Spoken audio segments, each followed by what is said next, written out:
just adding some insult to injury.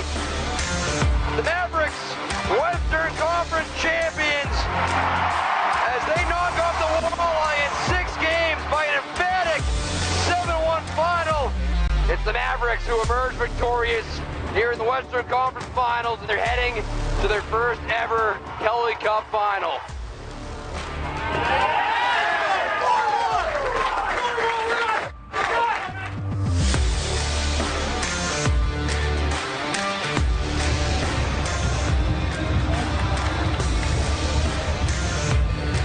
Live from a packed house inside Cable Dahmer Arena, it's Game 1 of the Kelly Cup Finals between the Kansas City Mavericks and the Florida Everblades. Good evening and welcome alongside Sean Carrier. I'm Joe Benson. Thrilled you could join us tonight. 12 wins down, 4 to go. Sean, Mavs country's waited a long time for this moment. It's the Mavericks' first trip to the Kelly Cup Finals in franchise history. How special is this for Kansas City? Joe, this is incredibly special. This means everything to this fan base who has been filling this arena for 15 years of this franchise history. And like you mentioned, they've never been this close to a championship trophy before. 4 wins away from it. Everybody's hoping they can get it done. The Mavericks knocked out the Toledo Walleye in Game 6 this past Monday by an emphatic 7-1 score, a hat trick for Jeremy McKenna. And Sean, what a statement for this Mavericks team. A massive statement by this group. The second best team in the regular season in the Toledo Walleye came here to Kansas City in an elimination game. You're not supposed to beat a group like that by 6 goals. An awesome display of offense from Jeremy McKenna and the rest of this Mavericks group. We'll be hoping to see a similar display of firepower here in this series. The Mavericks are going to be facing the Florida Everblades, the 2-time defending Kelly Cup champs. One of the stingier teams. They allowed the fewest amount of goals during the regular season. The Mavericks, of course, the highest scoring team during the regular season. And Sean, this has the makings to be an epic series. This is going to be incredible hockey to watch. It's an immovable object against an unstoppable force between these two teams. Undoubtedly the 2 best teams in the ECHL facing off in this Kelly Cup final. We're in for a treat with this series. Let's take a look at tonight's lineups. We'll start first with the Mavericks, and Sean, we got to start with that top line. Quarterback by Jake Jaremko, the captain of this team. He played for this Florida team, won a cup with them 2 years ago, and that line's been absolutely stellar here in the playoffs. They have just had a knack for the clutch moments. Going back to Game 4 of the Western Conference Final, Jake Jaremko finds a tying goal with less than 5 minutes in regulation, and Cole Koski finds the OT winner. Really hoping to see that line sustain their success in this playoff run. We mentioned Jeremy McKenna a minute ago, a hat trick in Game 6 against Toledo, had 9 points in the series, got 17 in the playoffs. He's been absolutely phenomenal. Yeah, he just has a knack to get himself into places where he can score, and that's something he has absolutely refined as one of his talents. We're going to hope to see a similar display of just shooting talent. This Mavericks team could really use that boost from him. Let's take a look at the lineup for the visiting Florida Everblades, and up front, Sean, Bobo Carpenter. Now for Sullivan. Here's McKenna with a step. McKenna's in. Back in. He scores!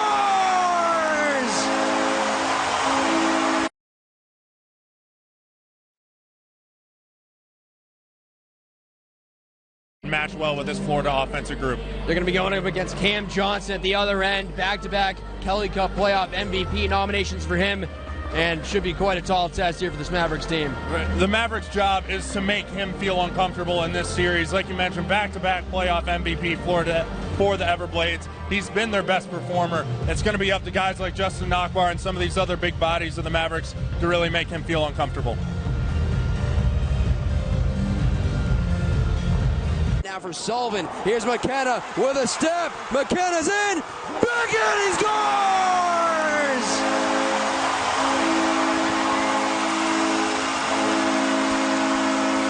McKenna looking, Hayers down the slot, back to McKenna, back in, he scores! Jeremy McKenna able to finish off the give and go. Hayers left circle, threw it in front, and they score!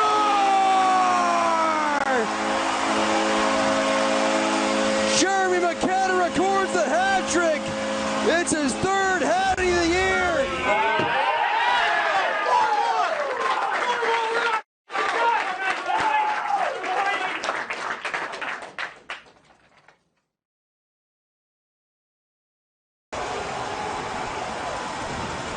The Orange Army is rocking, and we are ready to go here in Game 1 of the Kelly Cup Finals. The crowd's been waiting a long time for this moment here inside the Cable Dome Arena. The Mavericks in the Kelly Cup Finals for the first time in franchise history. Let's take a look at tonight's starting goaltenders. Cale Morris will get the start in net tonight for the Mavericks. He made 24 saves in his last appearance in Game 5 against the Toledo Walleye last Saturday. The Colorado native is 6-2 with a 2.64 goals against and a .916 save percentage. Cam Johnson will get the start in net for the Everblades, coming off back-to-back playoff MVP nominations. The Michigan native is 12-6 in the playoffs with a 1.80 goals against and a .937 save percentage. Tyler Haskell and Rocco Stachowiak are your referees. Matthew Hine and Brian Gorkoff are your linesmen tonight. Mavericks led by head coach and GM Tad O'Had, associate coach Riley Wazalowski, and goalie coach Rob Couturier. The Everblades led by head coach and GM Brad Ralph and assistant coach Anthony Peters. It'll be Jake Jaremko, Cole Koski, David Cotton up front with Jake McLaughlin, Marc-Olivier Duquette on the back end. They'll stand in opposite Jesse Lansdale, Mark Senden, and Bobo Carpenter up front for Florida, with Reese Smolik and Cole Moberg on the back end.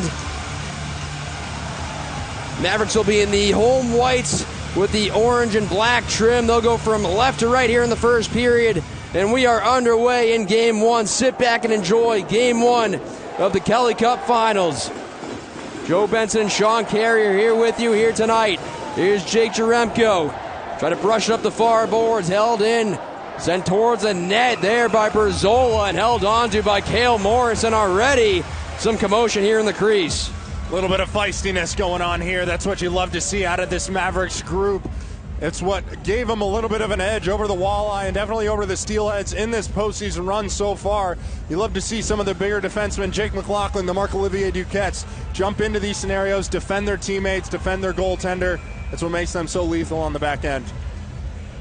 36th final in the history of the ECHL, and one hill left to climb for this Mavericks team in their 15th anniversary season. Here's Josh Hosang. He'll feed it back to the line. Berzola, a wrister. That one sailed wide. Now David Cotton will pick it up. David Cotton riding a 3-game point streak for the Mavericks. Filtered it through to Koski, and it's punched away to the far boards. Cole Koski, who had a goal and an assist in Game 6 on Memorial Day against the Toledo Walleye. Here's Berzola through center for Florida, and this one's wristed back in behind Cale Morris's net. Cale Morris coming in 6-2 in the playoffs. He's just 2 wins away from a new Mavericks franchise record for goaltenders in the postseason. Berzola nearly had his pocket picked there by Max Andreev. He's out there now with Jacob Hayhurst and Jeremy McKenna, who we talked about in the pregame, leading the Mavericks with 17 points in the playoffs. Cruising in now is Senden, a shot blocked away to the corner by Nate Konepke. Thrown back out in front, and Max Andreev, Johnny on the spot for the Mavericks. Nearly a minute and a half gone here in the opening frame. Pendenza to the far circle. Lost a handle there. Now Konepke wraps up the far wall, held in. Here's Riley. He'll spin one back to the line straight away. Oliver Chow left circle, and that one caught the glass, and it caroms all the way back to center.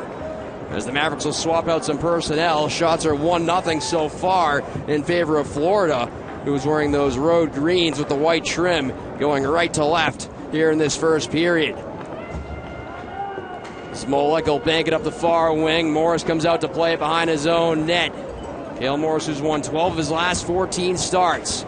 Hosang hands it back to the line. Smolik gave it on a cross along wrister, and that one blocked away by Justin McPherson, who made his pro debut with this Florida Everblades team this past spring before joining the Mavericks, and he's been stellar in his early Mavericks career. They'll whip it out to center ice. Patrick Curry receives on the forehand, flings it up ahead. Here's Borchard knifing in, a shot right on, and a save made by Johnson. What a fantastic first scoring chance for this line to go out there and get. Cade Borcher breaks in, and Cam Johnson's able to make a nice save right in front of him. It was off a really nice pass from Patrick Curry up through the middle.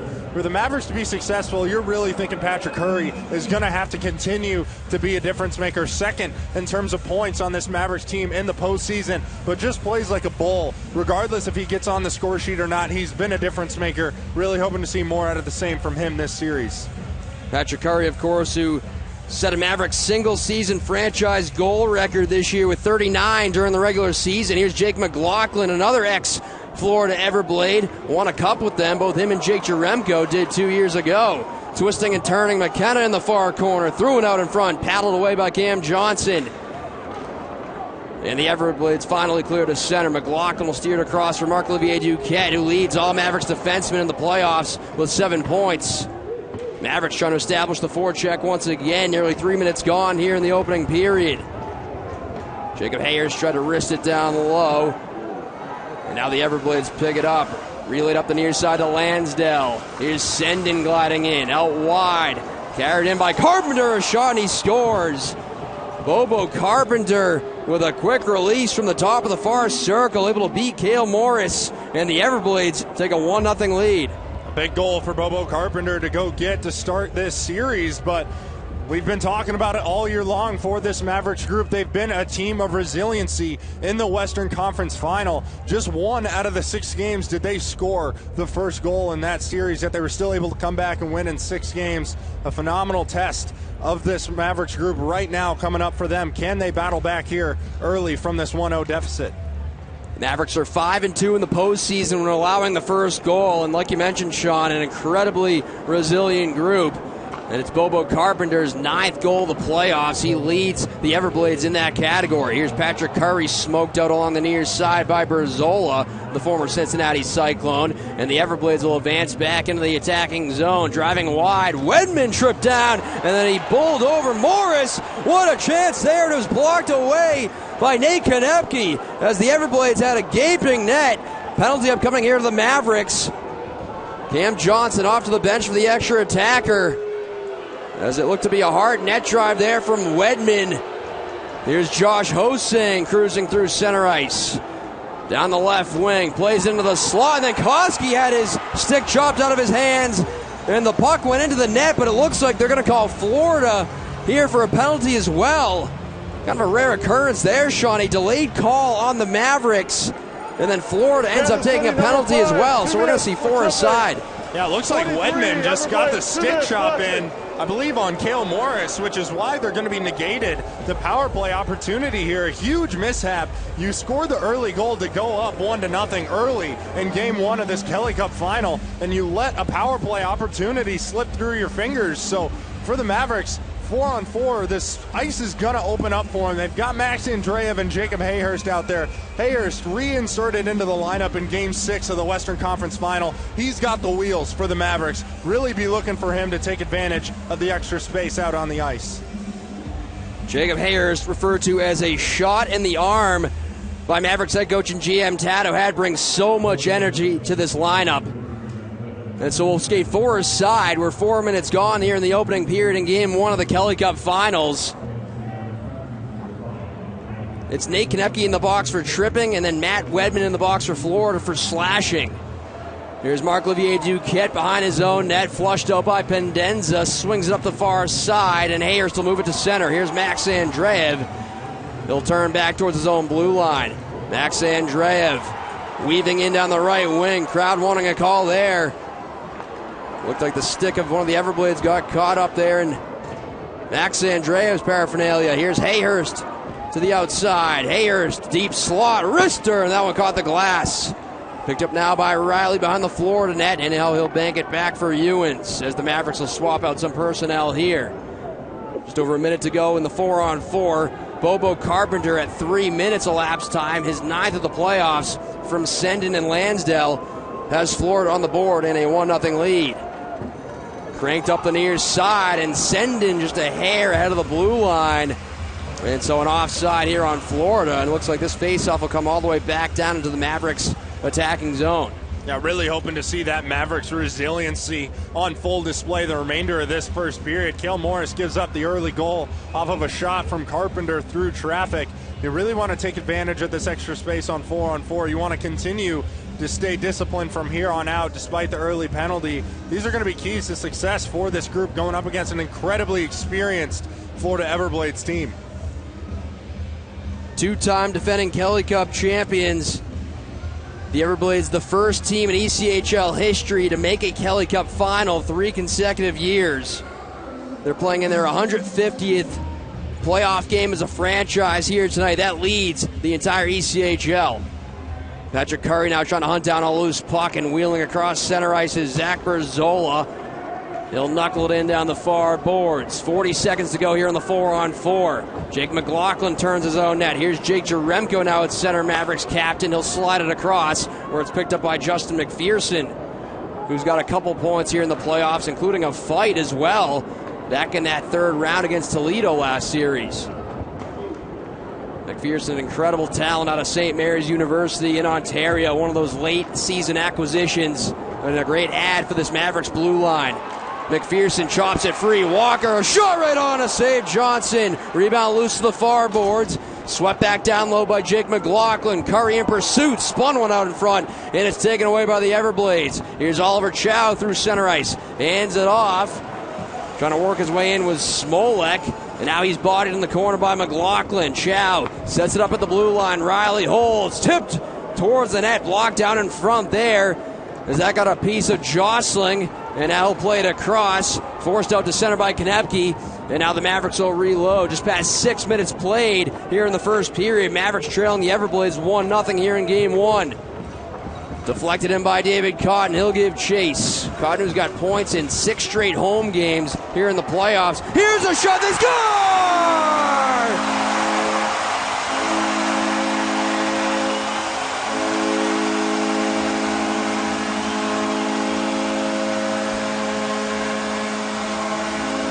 Jeremy McKenna got a piece of it at the top of the crease to tie the game at 1 for the Mavericks. 13:34 to go here in the first. Well, here's this resiliency we keep talking about. It's a really nice hold by Nate Konepke at the blue line after the puck just kind of trickles from him to him. And Jeremy McKenna gets just enough on this puck to confuse Cam Johnson, and we find ourselves tied at a 1-1 hockey game. And just like we talked about, Sean, the Mavericks get the response. Jeremy McKenna, his 18th point of the playoffs. That now ties Riley Sawchuk of the Toledo Walleye, who were obviously eliminated by this Mavericks team in the Western Conference Final. 18 points now tied for the league lead in points. Here's the wrister from Carpenter and a save made by Morris. 13:22 to go here in the first. Love that Jeremy McKenna continuing his hot streak for Game 6 of the Western Conference Finals. They're going to need some more of that to go out and take the lead. We'll be right back after this.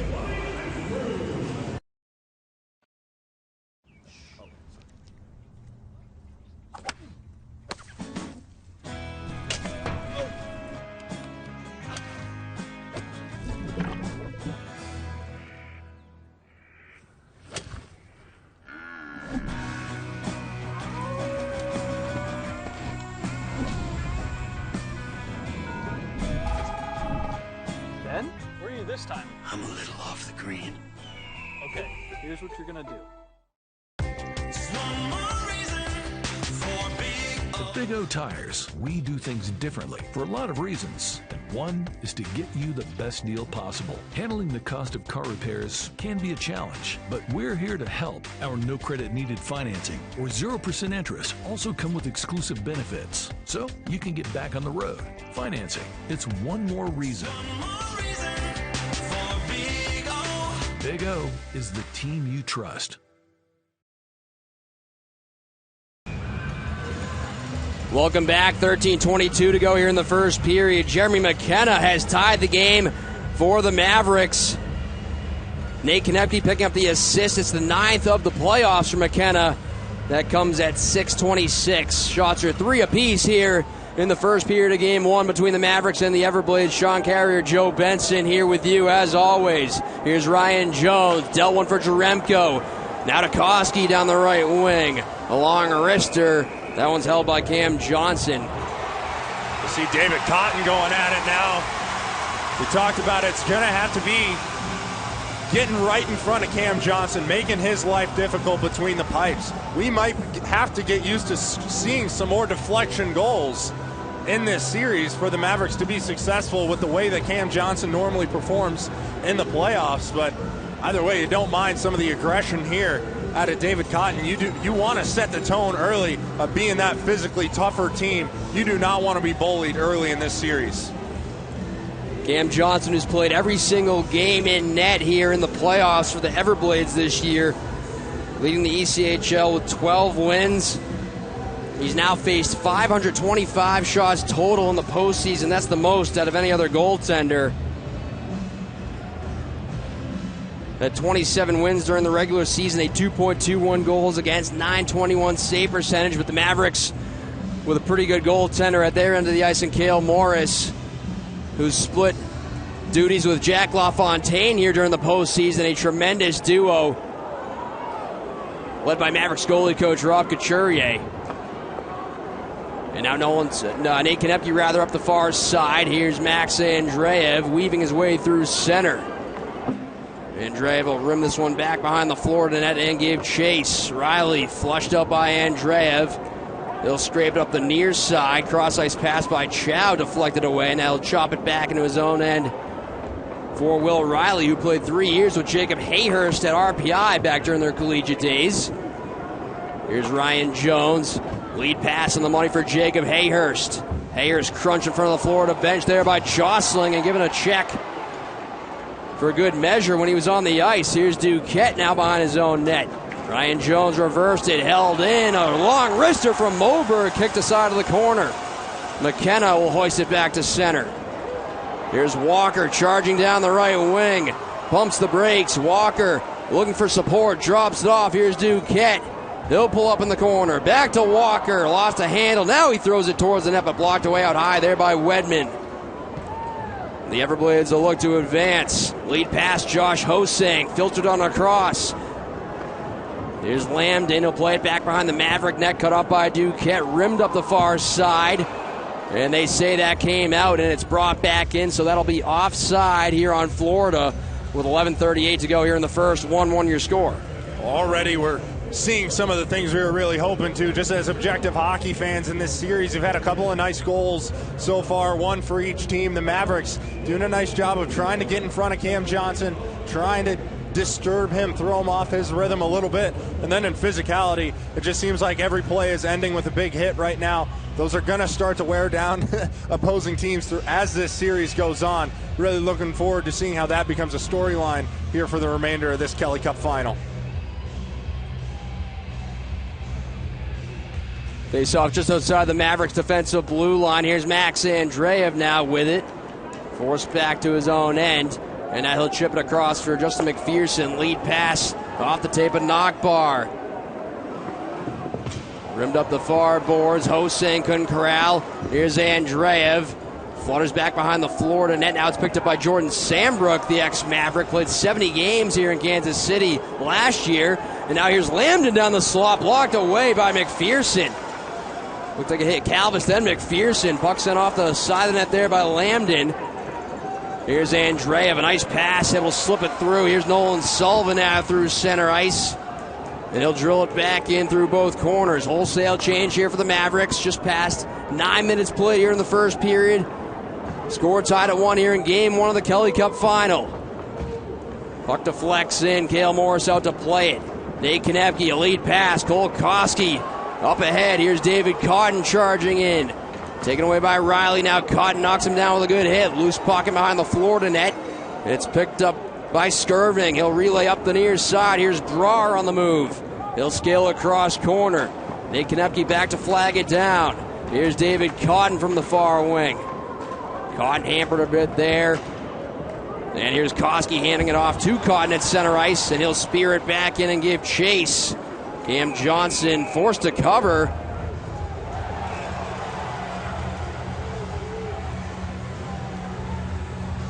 headquartered in Kansas City, Lockton is a proud pillar partner of the Kansas City Mavericks. Lockton is the world's largest independent insurance brokerage, providing customized solutions to meet your organization's insurance, risk management, and employee benefits needs. Lockton is dedicated to serving their clients, associates, and communities. 10-10 to go here in the first period. Mavericks and Everblades tied at 1. Shots are 3 apiece. Bobo Carpenter and Jeremy McKenna, the goal scorers here in the first period. There's Nolan Walker, who's just 1 goal shy of 40 on the season. That's postseason and regular season combined. And now Carpenter will steer it in from center. Here's Lansdale from the near side. Out in front. Carpenter unable to corral it. He'll chase after in the corner. Sized up by McLaughlin. Threw it out in front. Hopped over the stick of Sendin. Out high to Smolek. On a cross along Rister there. Blocked to the corner by McLaughlin. Sendin back in deep. Played it in front. Now McLaughlin will track it down. And he'll chop it safely back to center. Fielded there by Moberg. He's forced back inside his own net by Cade Borchard. They're going to call Borchard here for a penalty as Cam Johnson heads to the bench. Here's Sendin able to step past Duquette. Sendin out in front. Tried to connect there with Lansdale. And the puck back at the Florida line where it's played eventually by Will Riley. The net's still vacant here for the Everblades on the delayed call.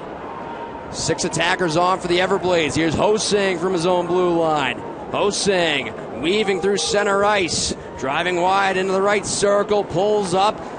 Slipped it in front. Chow back to Hosang. Sends it across. A wrister. Kick save. Morris. Rebound. Unable to corral it there was Pendenza. Here's Hosang straight away. Hosang, little razzle-dazzle, eventually picked off by Borchard, who will be the guilty party here for the Mavericks. That's a high sticking call coming to him. You see him in pursuit for the puck here and just gets his stick caught up in an area that he doesn't want it to get in. Kansas City penalty, double minor for high sticking. There's the call on the ice. The boos rain down inside the Cable Dahmer Arena, but either way, the Mavericks penalty kill will be put to the test when we come back. Keep it locked right here. We'll be back after this.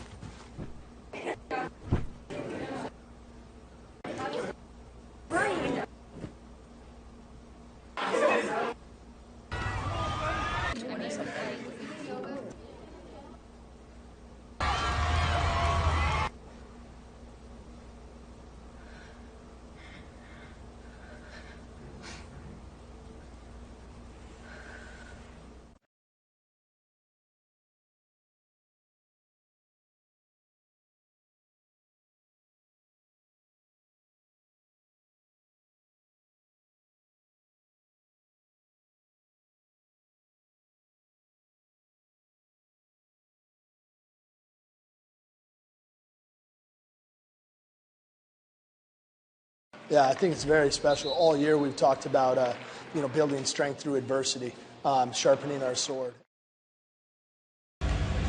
Welcome back. Mavericks heading to the Great Chiropractic penalty kill. 8:52 to go here in the first period. It's a double minor for high sticking on Cade Borchard.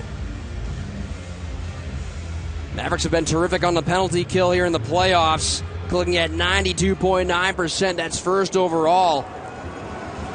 As this one's cleared all the way down the ice by Cole Koski. The Everblades come in clicking at 13% on the power play. They're 7 for 54 in the playoffs. They've got power play goals in 4 straight games here coming into game 1. Here's Will Riley. He'll hand it off for Josh Hosang. Right wing feed. Carpenter steers it back around to the near side. Jostling straight away now for Riley. Reversing it for Jostling. Backs it up. Here's Riley holding. Off now to Jostling. A one-timer. That one sails wide. Hosang will keep it in along the far half wall to the goal line. Out in front. Chow. That one ricocheted off a skate and eventually cleared by the Mavericks. A little bit of a fortunate bounce there. That pass across the middle goes right off the skate of Konepke and on to Morris. He's able to make the save with the blocker. Everblades attack back in. Oliver Chow reversing it up the far boards. Held in there by Pendenza. Pendenza shadowed there by Max Andreev. 2:55 to go here on the Mavericks PK. Pendenza, bumper position. Carpenter's shot, and that one careened to the end boards. Carpenter works it free. Chow swings it around the near side. Here's Jostling attacking in. A shot blocked away by Marc-Olivier Duquette. And then he bear hugs Jostling in the near corner. Duquette, a nice play to work it free. Mavericks emerge back up ice. Could be a 3-on-2, but Andreev will tail off. Here's Hayers into the slot, and that one ricocheted wide. Hayers, great work here on the PK, just chewing some time off the clock. 2:20 to go in the Mavericks penalty kill. 7:10 to go in the first period.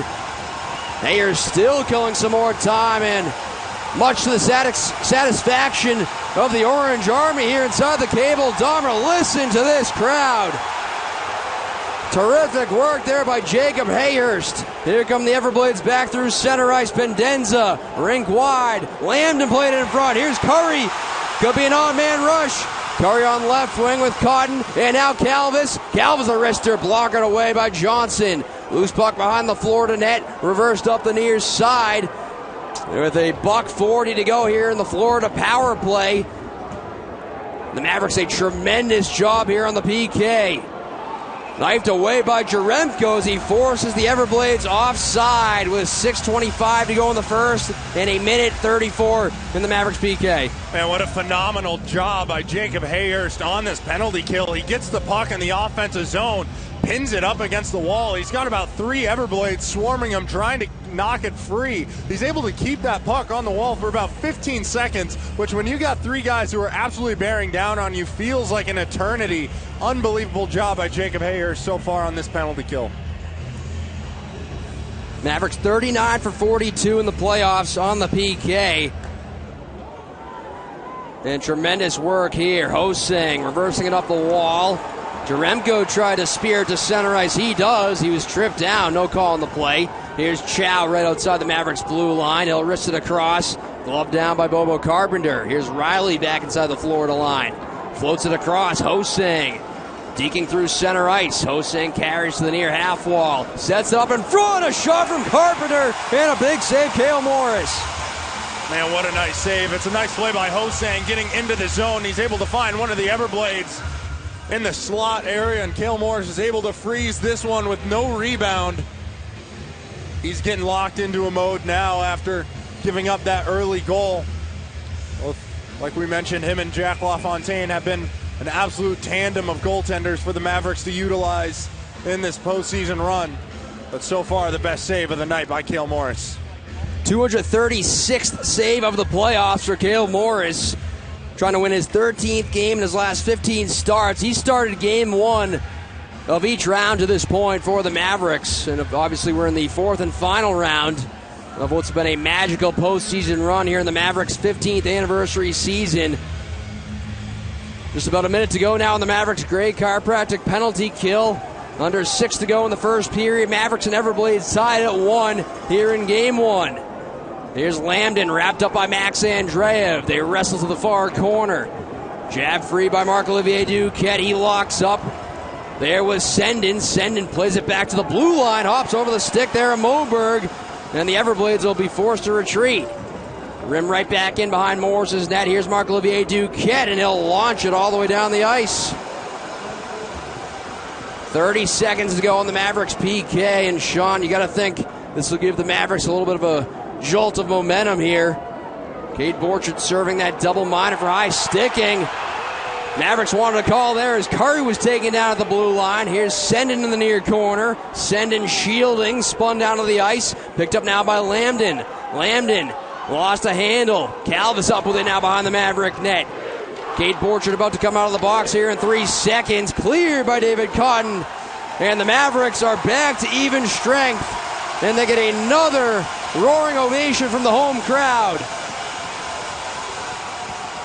Shot 7-4 here for the Everblades. Approaching 4.5 minutes to go here in the first period.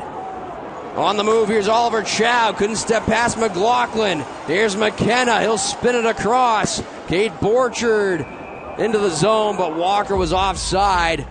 And so a whistle here with 4:28 to go in the first.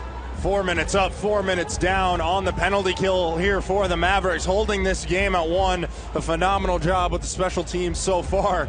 4:28 remaining in the first. We'll be back right after this.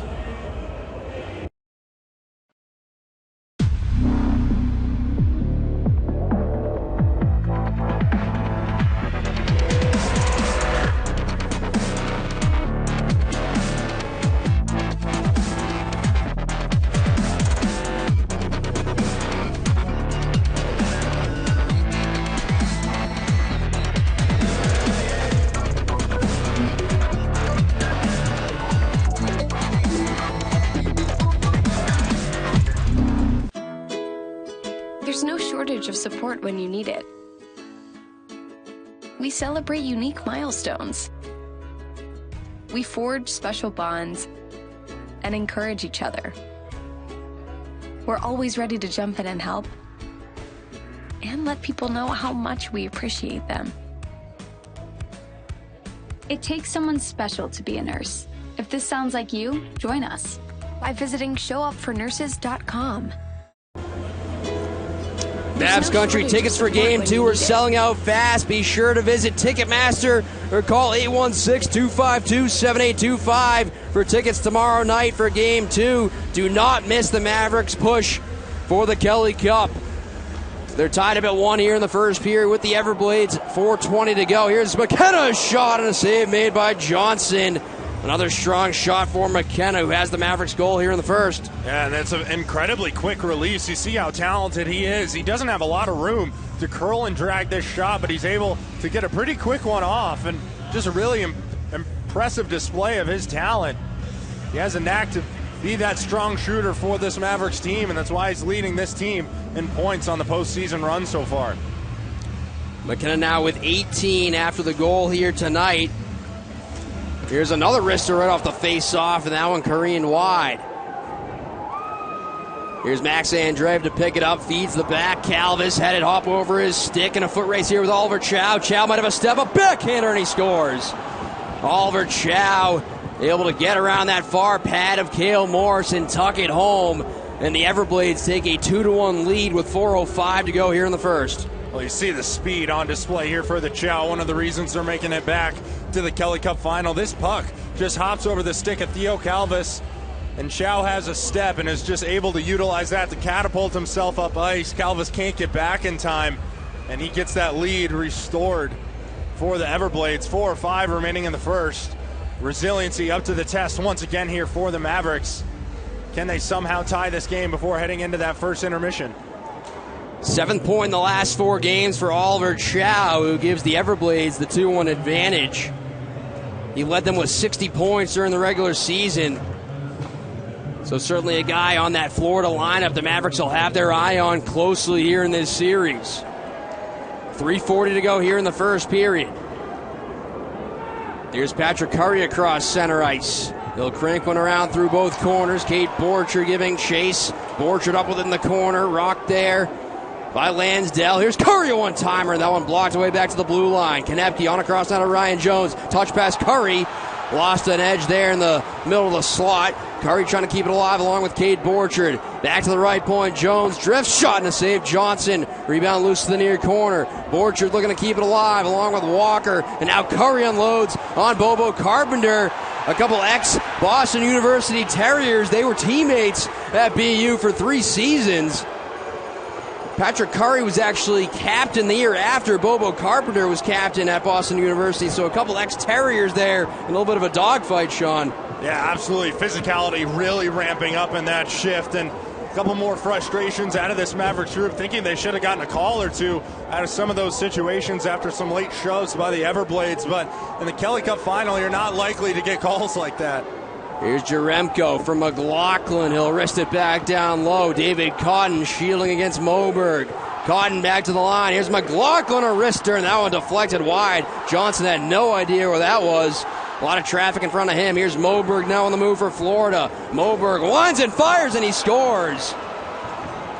Cole Moberg with a blast from the deep slot, able to beat Cale Morris, blockers side high, and the Everblades take a 3-1 lead with 2:16 to go here in the first. Yeah, this one was just an absolute blast like you mentioned, Joe, by Moberg.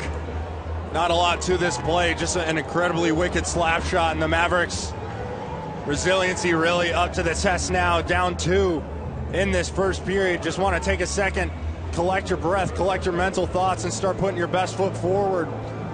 2:16 remaining in this first period. Cole Moberg, who leads Florida defenseman now with 12 points in the playoffs. The 7th-round draft pick of the Chicago Blackhawks back in 2019. He was part of that Kelly Cup winning team last year with Florida. And he gives the Everblades the two-goal cushion here late in the first period. 2:10 to go. Here's Calvis. He'll loft one back in. Cam Johnson will freeze it for a face-off with 2:05 to play. And so 2 strikes in fairly quick order here for the Everblades. It was Oliver Chow, his 4th of the playoffs at 15:55. Then Moberg, his 6th of the playoffs at 17:44 from Logan Lambden to give the Everblades a 3-1 lead. This faceoff will be glove side of Cam Johnson. Nolan Sullivan will lean it to take it. He's been absolutely terrific, especially in the faceoff circle for the Mavericks. A late season acquisition for them, coming over from the University of Nebraska, Omaha. Had an assist in Game 6 on Monday this past week to close out the Toledo Walleye. Long lead pass off the stick of Jostling. He'll burrow in after it. Justin McPherson to pry it free. Supported by Sullivan. Kicks to the far corner. There's Jostling. Angles it back to the blue line. Berzola wrister, and that one looks like it might have hit off the mask of Cale Morris. A Henrik Lundqvist-esque save there for Cale Morris. And now a good steal by Theo Calvis. He'll motor through center. Calvis to Andreev right wing. Andreev will chip this one softly back behind the Florida net. Justin Nockbar giving chase. Now it's played up the near side. Led on a cross by Chow. Rifled right back in there by Jostling. Approaching a minute to play here in the opening frame. Mavericks trailing the Everblades 3-1 here in Game 1 of the Kelly Cup Final. Here's Lambden in pursuit.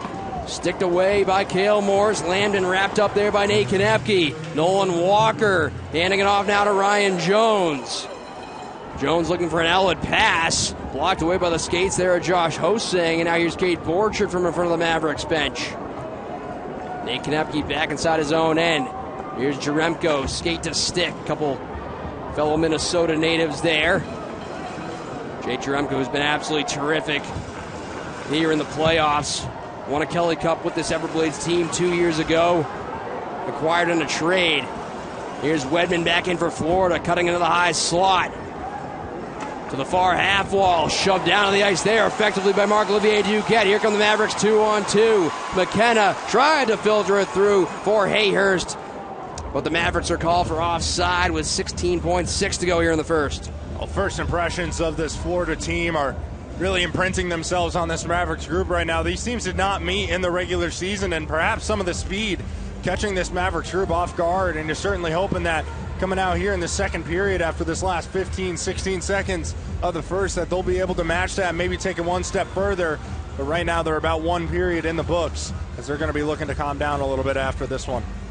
It's the 8th meeting between these teams all time, and of course their first meeting in the postseason.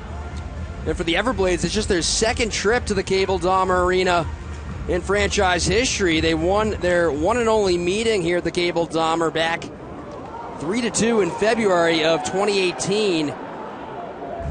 There's a whistle for offside on the Everblades. 9.7 to go here in the first period. The Mavericks are 3-4 all time against Florida. Their most recent outing was in February of last year when the Mavericks won the third game of a 3-game set in Florida by a score of 4-2.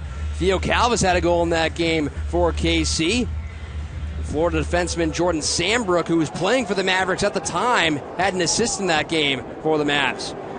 Marc-Olivier Duquette and Lansdale jawing at center as the horn sounds to end the first period. It's been a little feisty throughout this first period, and it continues here as the buzzer goes off for the first period. But maybe a period the Mavericks will be looking to put behind them. There were a couple things to like, but on the scoreboard right now, down by 2, not how they're going to want to end this game. So certainly hoping that they can maybe hit the reset button, get back to the mental focus that's brought them here this far, and really start to launch that comeback effort here in the second. Everblades with a 3-1 lead over the Mavericks here after 20 minutes. They held the shot advantage by a count of 11-7. It was Bobo Carpenter, Oliver Chow, and Cole Moberg for the Everblades, the 3 goal scorers, and then Jeremy McKenna, the lone goal for the Mavericks there in the opening period. We'll take a quick break. We'll be right back after these words. Everblades up 3-1 over the Mavericks here after 1 in Game 1 of the Kelly Cup Final. We'll be back after this. Yeah, it's great. You know, if like things aren't necessarily going your way, you know, you can get a little bit boost from the crowd, or say you're down 1 goal, all you need to do is, you know, put one in, get the crowd on your side, and feel like it's a little bit more of a wave coming. So yeah, we use our fans as best we can, and they've been great for us. So we're looking forward to filling this place up. I mean, obviously it's the first time in team history, so yeah, it's going to be something to see. It's got to be a cool feeling for them, and you know, it's a cool feeling for us, and we're going to try to take care of it on home ice. Optimal performance is our goal both on and off the ice. KCOA is your home for orthopedic care in Kansas City. We have the experts and access to get you the care you need. With over 60 providers and 8 locations across the metro, we've got the Mavs and your family covered. KCOA is proud to be the official sports medicine provider of the Mavs. Let us be your family's partner in orthopedic care. The letter K. It's a big part of what makes Kansas City great. It helps make the Kansas City Zoo roar. It's a home run for the Royals at the K. The Kansas City Chiefs won some big football games with it. You can't say Rock Chalk Jayhawk without it. And according to my son Wyatt, it's a big part of my name as well. Luke is a K. Welcome, Luke with a K. First Warn 5 Chief Meteorologist Luke Doris. Only on KCTV5. Car wrecks come with all sorts of problems, and most people don't know what to do. That's what we're here for. I was driving down the highway, and a car just shot across traffic, and I hit the rear end of their bumper, and I drove right into a ditch. It was his catchy slogan that really got our attention with Mike's Got This. I was very satisfied with my settlement, and all I had to focus on was getting better. Mike's definitely got this. If you've been hurt in a car wreck, my team and I, we've got this.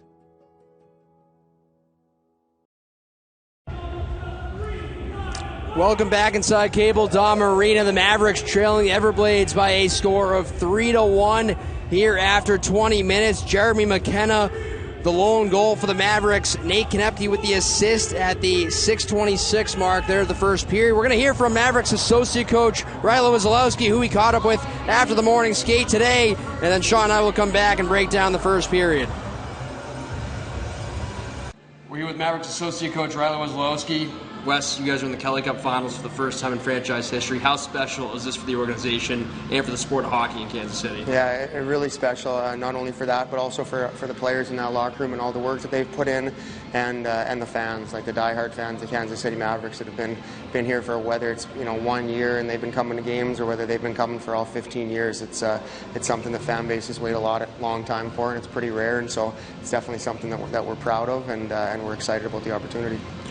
You won a championship with Rapid City in 2010 as a player. What's this ride been like for you as a coach, and just to see the team progress the way it has over the past 3 years since you joined the team? Yeah, it's special, and I think you nailed it with that, with the fact that it's been a 3-year process, right? When Tad and I started, we knew that it was going to take us a few years to kind of implement everything that we wanted, but I would say even at 3 years, that's maybe quicker than what we thought we could really get it all together to the point that it is today. And so to see that all come together and see the group of individuals that we have in that locker room and what they mean to hockey here in Kansas City, what they mean to Chad and Rob and I, and also what they mean to each other, it's pretty special, and yeah, we're definitely enjoying every minute of it.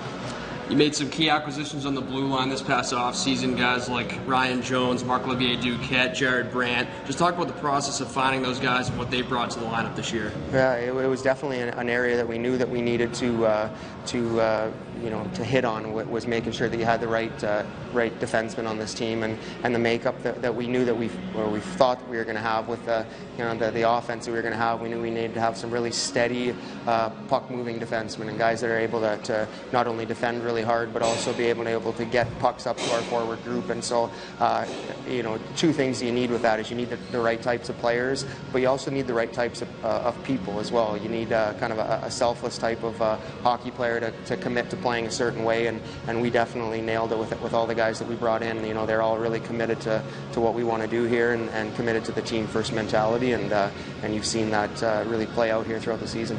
You've also had a bunch of key guys return to the blue line this year, guys like Theo Calvis, Jake McLaughlin, Nate Knapke. What strides have those guys taken in the past year as well? Well, they've always been really good players, but there's definitely some evolutions to those guys. I mean, Nate, especially playing with Jones, those two get along so well, and they just a big part of being a good defenseman is making sure you're in sync with your partner. And those two, without question, have a lot of trust in each other, and they're really in sync.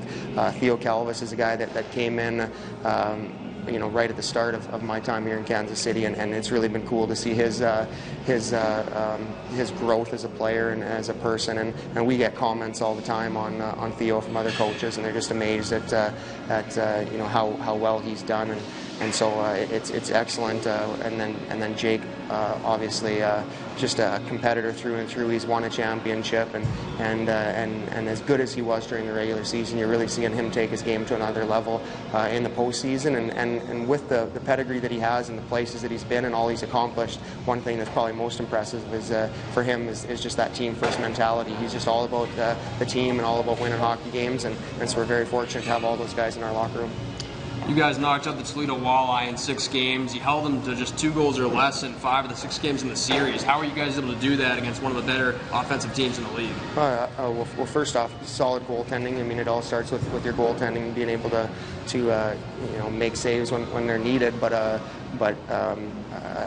defense-first mentality from our whole team, right? We know that we have some offensive firepower, but to be successful in the playoffs, you need to really all be committed, and a lot of that commitment isn't even in your own end, right? It's 200 feet from your net. It's your urgency to track really whenever pucks are turned over, to be above guys that are down in the offensive zone to make sure that if there is turnovers that they're not able to generate, and so we ask a lot of our guys defensively, and we ask a lot of our guys tracking back into our zone, and they've definitely delivered so far, and this is going to be a whole new challenge for us here with this Florida team, who's obviously back-to-back Kelly Cup champions for a reason. Yeah, back-to-back Kelly Cup champions. The Florida Everblades, one of the stingiest teams defensively all year long. What can we expect here, Wes, in this series? You just nailed it with the fact that they're the back-to-back Kelly Cup champions. They have a lot of really good players over in that locker room. They're very well coached, and it's going to be a great challenge for our group. It's a team we haven't seen this year, just kind of the same way going into Toledo, and so but they're going to be as much of a challenge as we've seen all year, and they've got a lot of swagger in that locker room. They've got really good goaltending, and they've got a lot of pieces for championship hockey, and obviously you don't get to this point of the season without being a really good hockey team, and so we're excited for the challenge. Our group's really excited, and we're glad that it's Friday. Thanks a lot, Wes. Best of luck tonight. All right, thank you.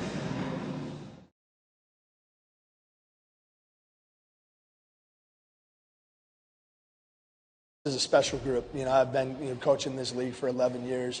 I think this is one of the most special teams I've ever coached, and so for the greater Kansas City area to be able to watch them and just see how special they are, that's incredible. And any ways that we can grow the game in the Kansas City metro area, we want to continue to grow the youth hockey market and get people to understand who the Kansas City Mavericks are.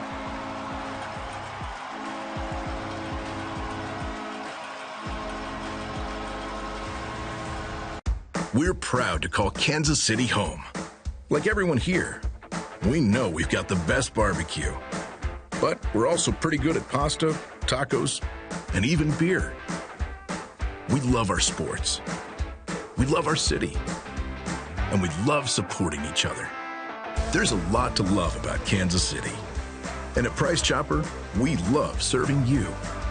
Thank you, Kansas City, for always having a place for us at your table. Day one, Kansas City took me in. They didn't know who I was. They didn't know what we could become. Still, they took a chance, and so did Community America. They invested in me and the entire community. Invest in what you believe in with who you believe in. Because it's not just where you put your money, it's where your money puts you. Member-owned, open to all, Community America Credit Union, invested in you. Hey guys, it's Isaiah from Shields, and it's springtime, and what that means is it's grilling season. If you want to swing on in, we have everything that you could possibly need. We have sauces, we have seasonings, we have everything from grills, smokers, pizza ovens, griddles, all the good stuff. Just swing on into your local store or check us out online at shields.com. Stay hungry.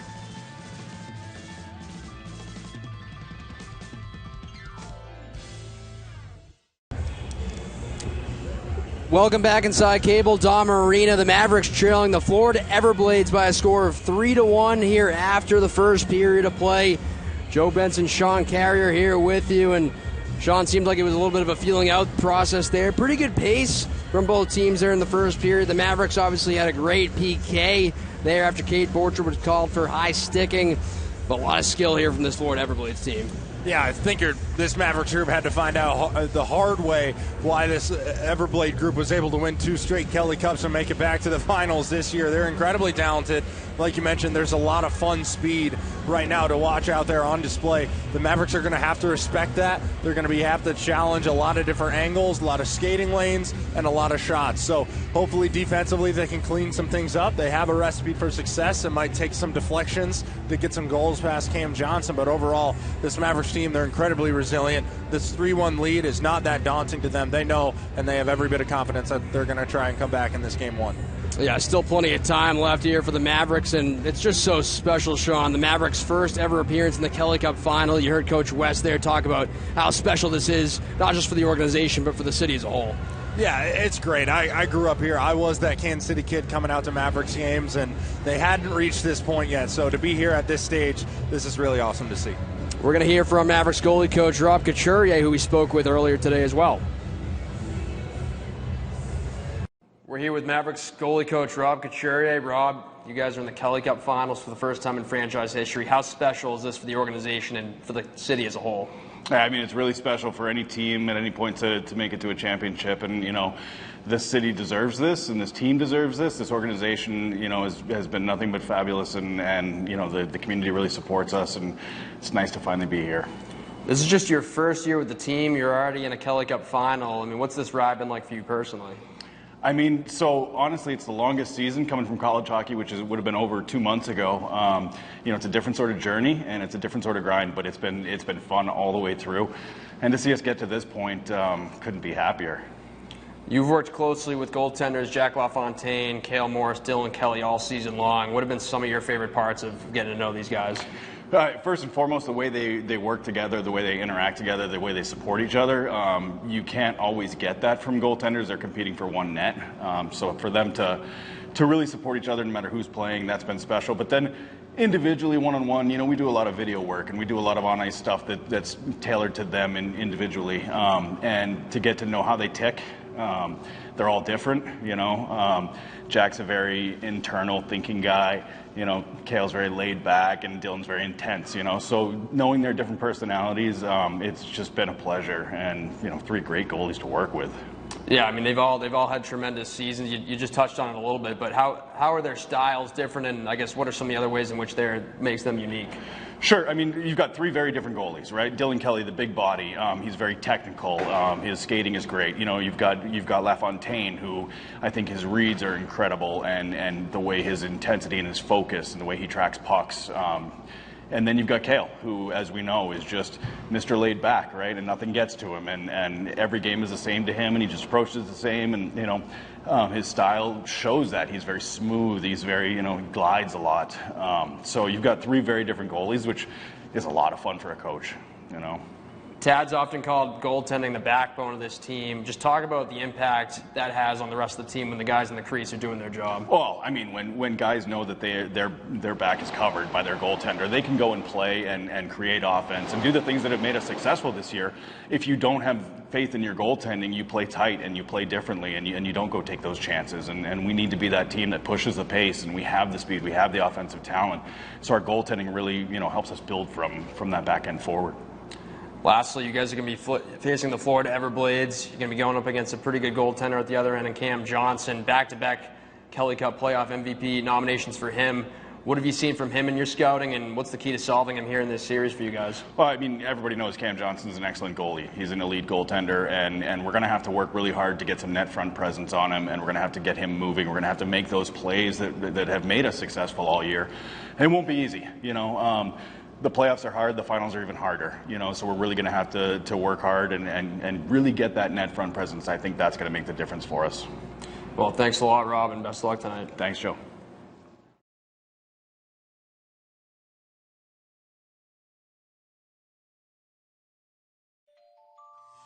From a world of darkness,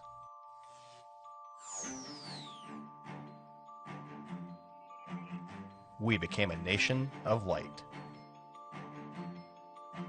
A nation powered by electricity. A nation powered here in Kansas City by IBEW Local 124. The International Brotherhood of Electrical Workers, IBEW Local 124, powering Kansas City.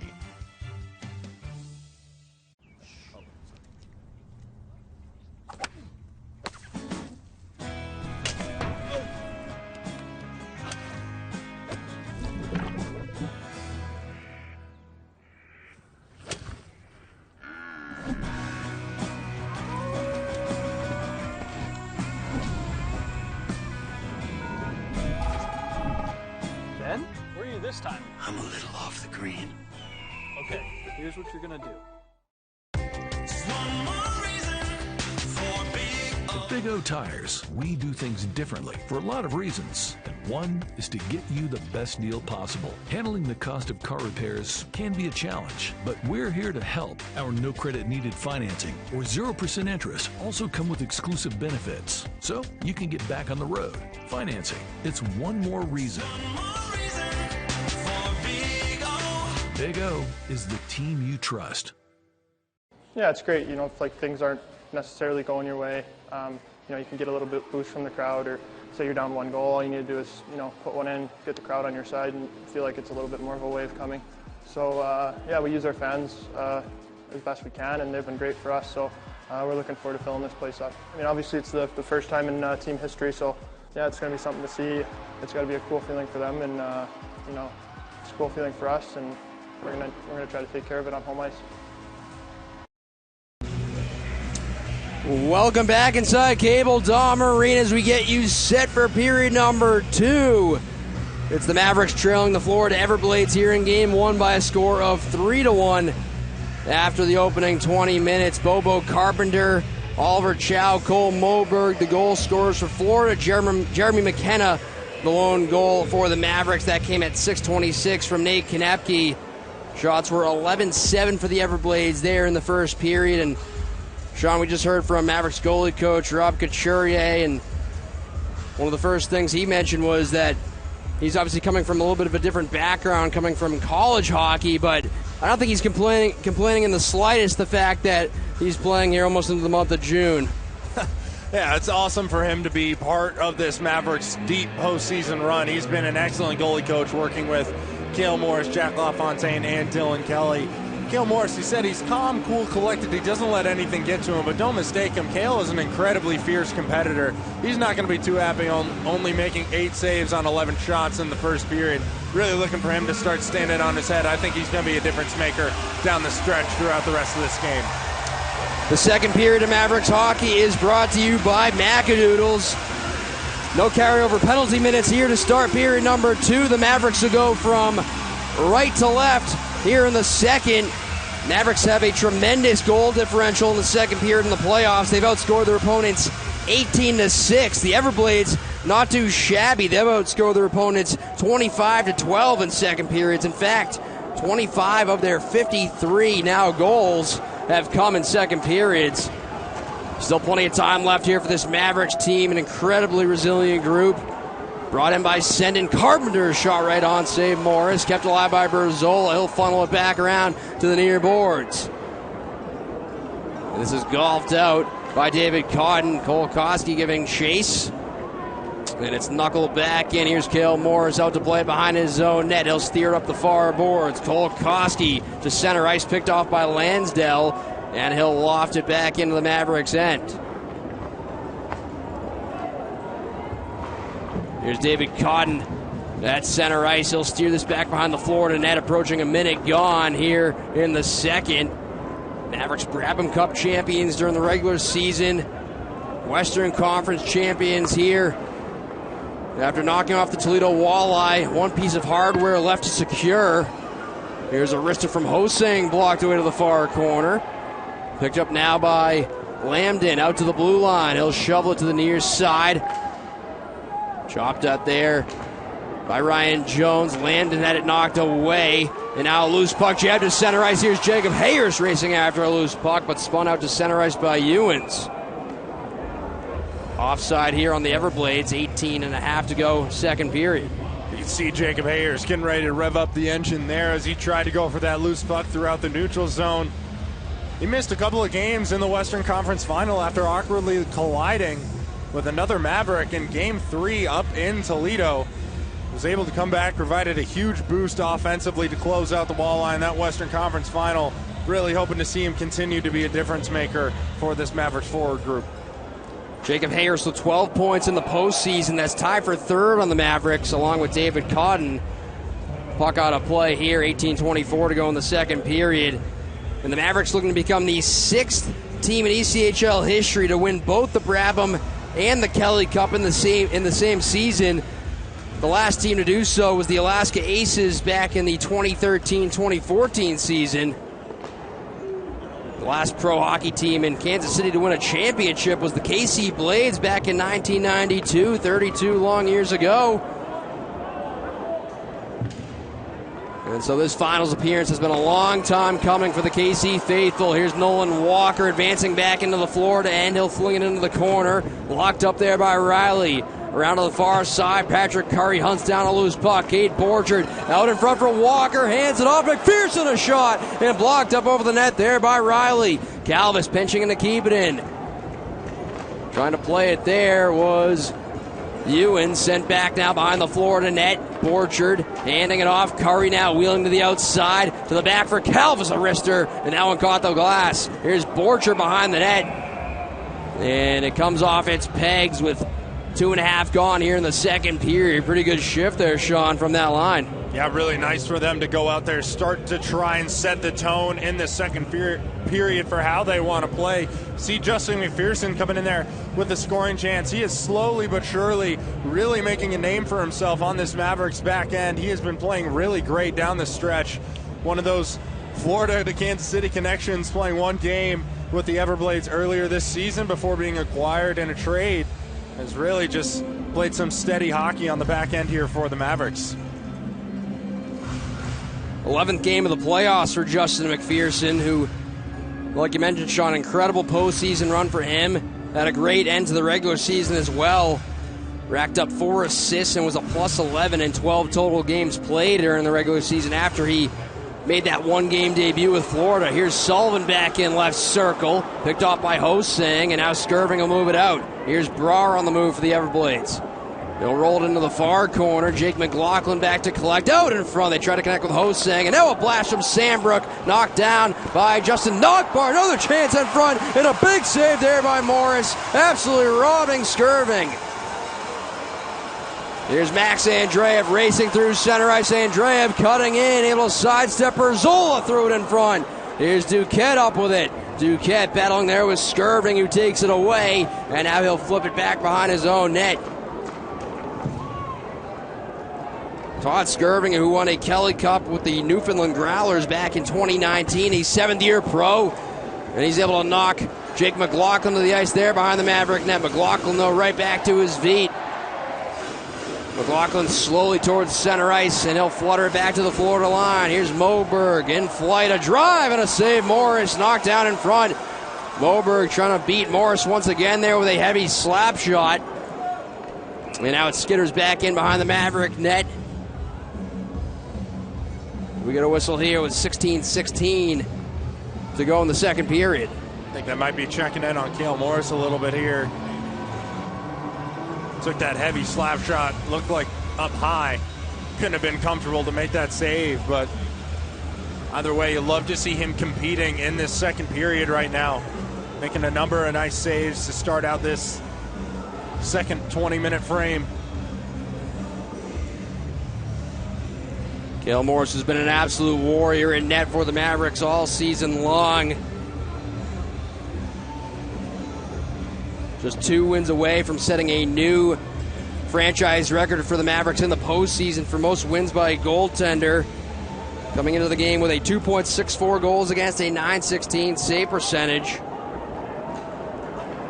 Here's David Cott now on left wing, threw it down low, trying to connect there with Konepke. A lead pass, here's Carpenter against Jones, a backhander and a save, Morris. And he'll cover it.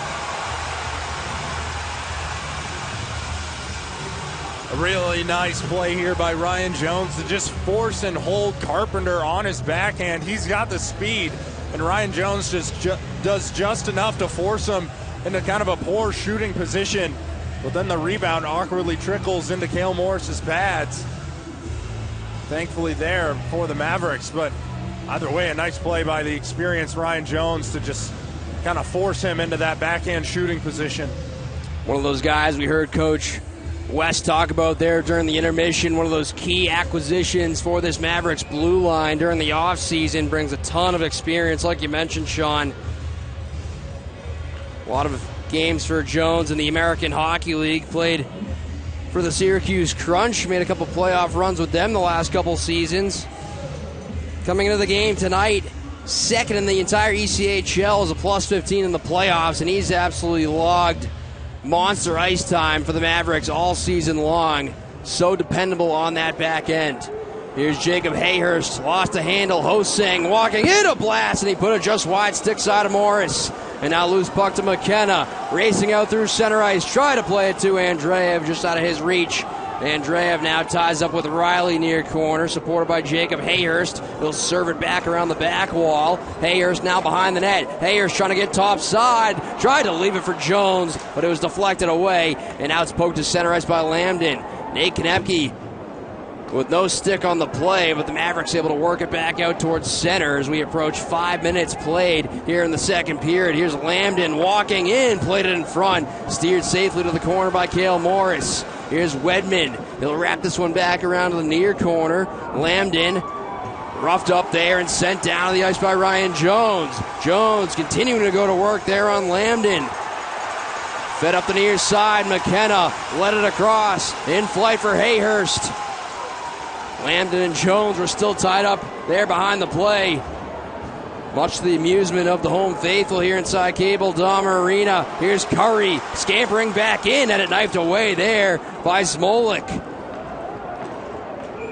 And a slowly trickling puck, enough for icing here on Florida with 14:37 to go in the second. We're seeing the physicality continue to ramp up. There's a lot of chippiness going on behind the play. You love to see that out of this Mavericks group. You want to be able to dish it just as much as you're taking it, but you got to make sure you're doing it responsibly. The refs doing a little bit of allowing them to play here, and you just don't want to have to be the guy who finds out where the line is. 8 combined penalty minutes so far in the game here tonight. Shots are 5-1 for the Everblades here in the second period. 15-9 for Florida in the game. If you're just joining us, Jeremy McKenna had the tally for the Mavericks on a nice deflection off an Nate Konepke shot back in that first period. 9th of the season for Jeremy McKenna. Mavs fans, don't forget to secure your tickets for Game 2 tomorrow night. Tickets are selling fast. Visit Ticketmaster or call 816-252-7825. You don't want to miss a minute of Mavericks playoff action. There's Nolan Sullivan. Good tie-up off the draw. Back towards the net by McPherson. Juggled there momentarily by Cam Johnson. He'll cover it with 14:30 to go in the second. Love to see that face-off win from Nolan Sullivan once again. He's been so good at it throughout this postseason run here for the Mavericks, and you love to see Patrick Curry crashing the net here after the deflection onto Cam Johnson. Not a whole lot to this play, but it just works itself into a nice high-danger opportunity thanks to the tip from Sullivan.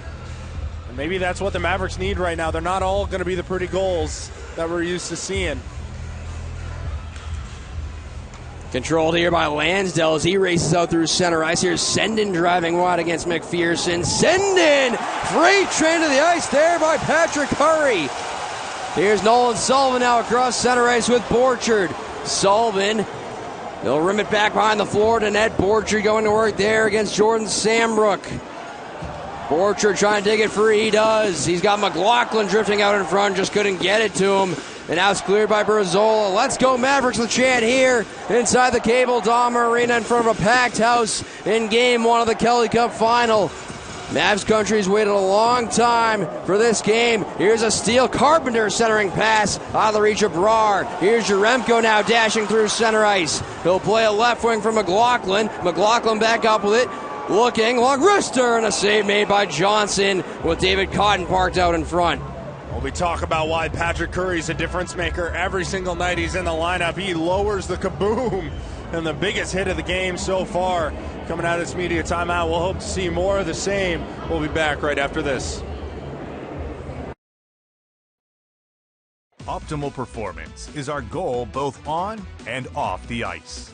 KCOA is your home for orthopedic care in Kansas City. We have the experts and access to get you the care you need. With over 60 providers and 8 locations across the metro, we've got the Mavs and your family covered. KCOA is proud to be the official sports medicine provider of the Mavs. Let us be your family's partner in orthopedic care.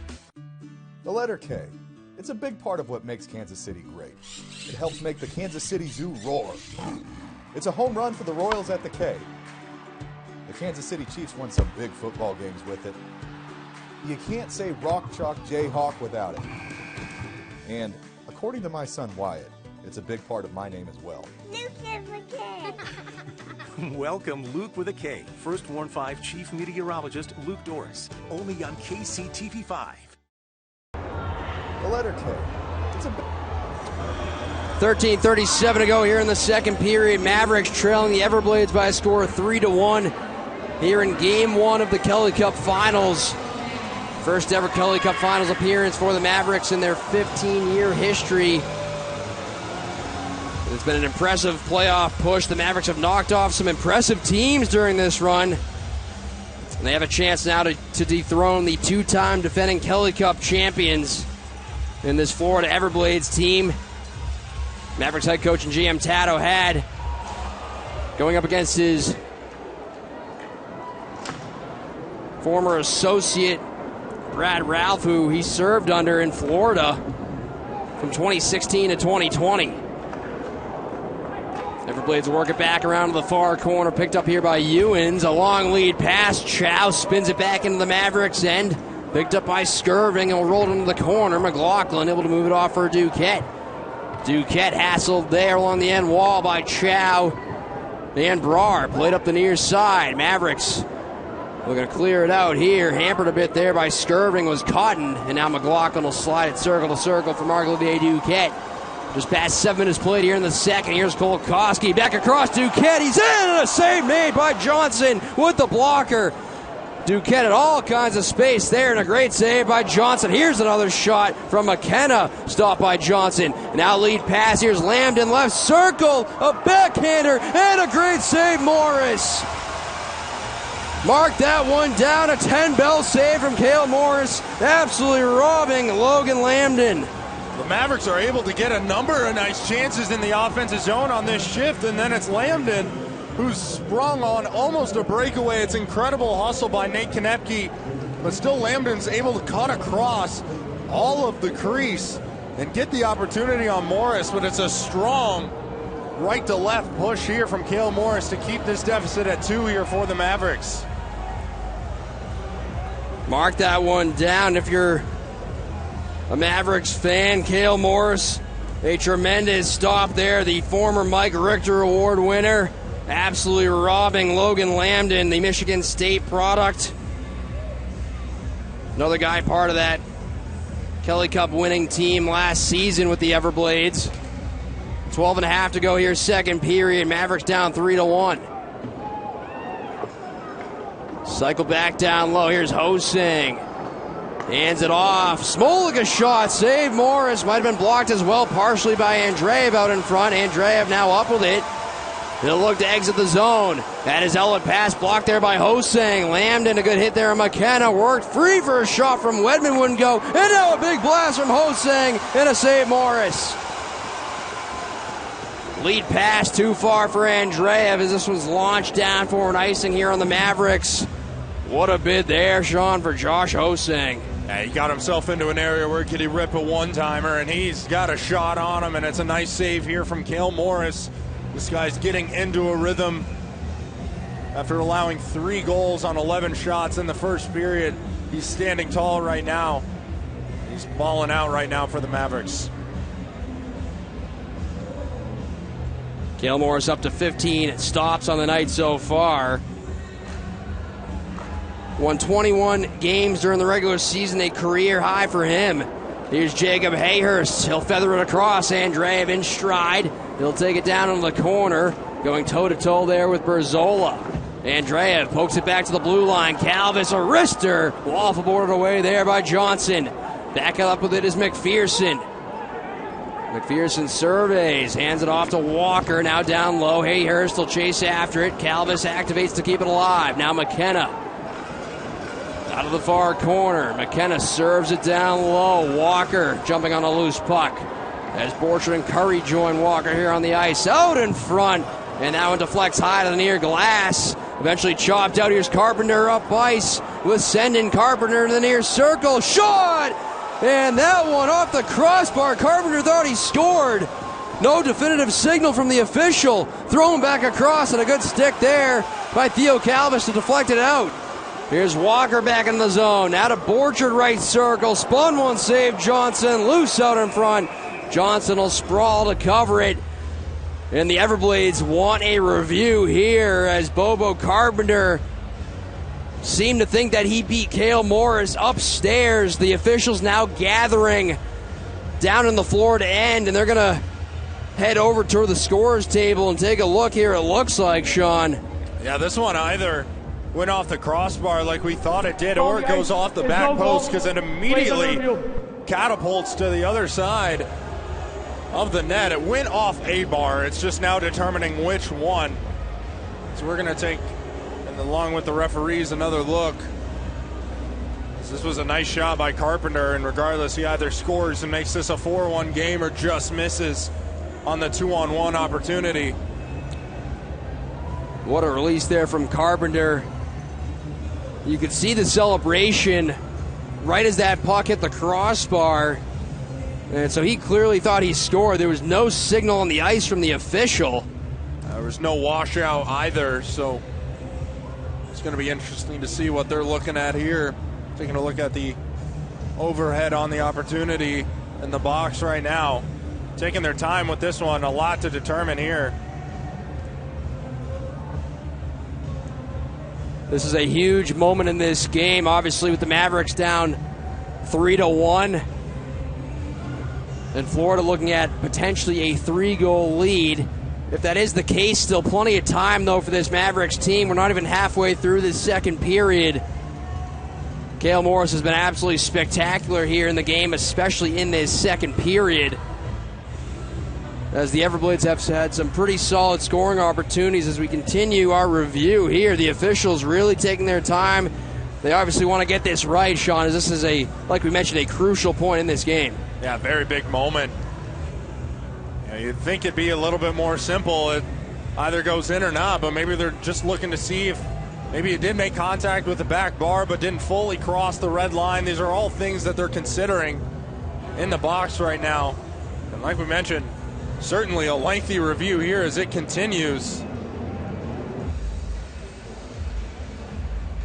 That was a look at that last bid there from Kate Borcher, but the officials still in the box reviewing this on the tablet.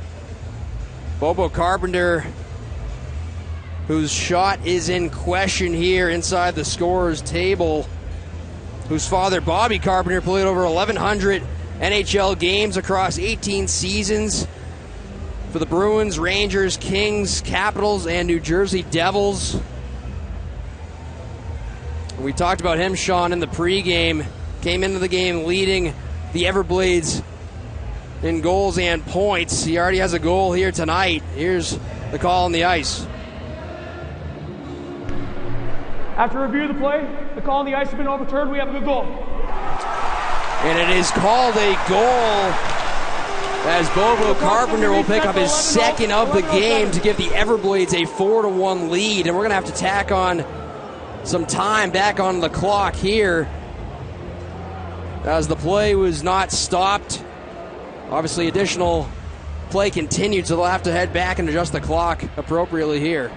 Yeah, tough break here for the Mavericks. Were able to get that opportunity up ice afterwards, and now staring down a 3-goal deficit just about halfway through this game, a situation I don't think that they found themselves in yet on this postseason run.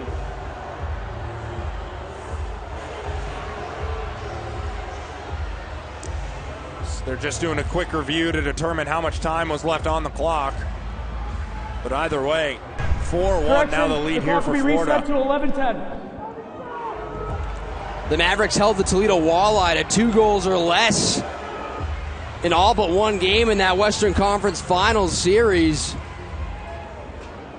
The one game they allowed more than 2 goals was a 4-3 loss in Game 3 against the Walleye, and Mavericks now staring at a 4-1 deficit here in the second period in Game 1. Still plenty of time, though, for this resilient group. Just under 11 minutes to play here in the second.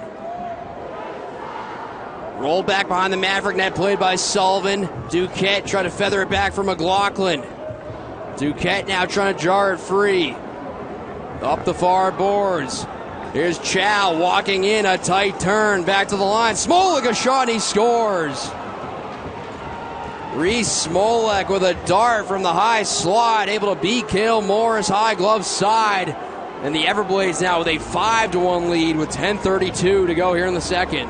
Yeah, the Everblades really pouring it on here. Just every offensive opportunity seems to be falling for them now in this game, as this one just looks to be a clean shot that the screen is provided by one of the Everblades in front, and Cale Morris doesn't have an opportunity to track it. Now a 4-goal deficit for this Mavericks group. If you're going to launch a comeback effort and try to even this thing up at 5, it's going to have to start happening sometime soon. You don't want to take a 4-goal deficit into the third intermission. And so Reese Smolek with the tally and the 5th goal of the game for the Everblades as they take a 5-1 lead as we approach the halfway point here of the second period. We talked about the Everblades' strong second periods. They've now scored 27 goals in second periods this postseason.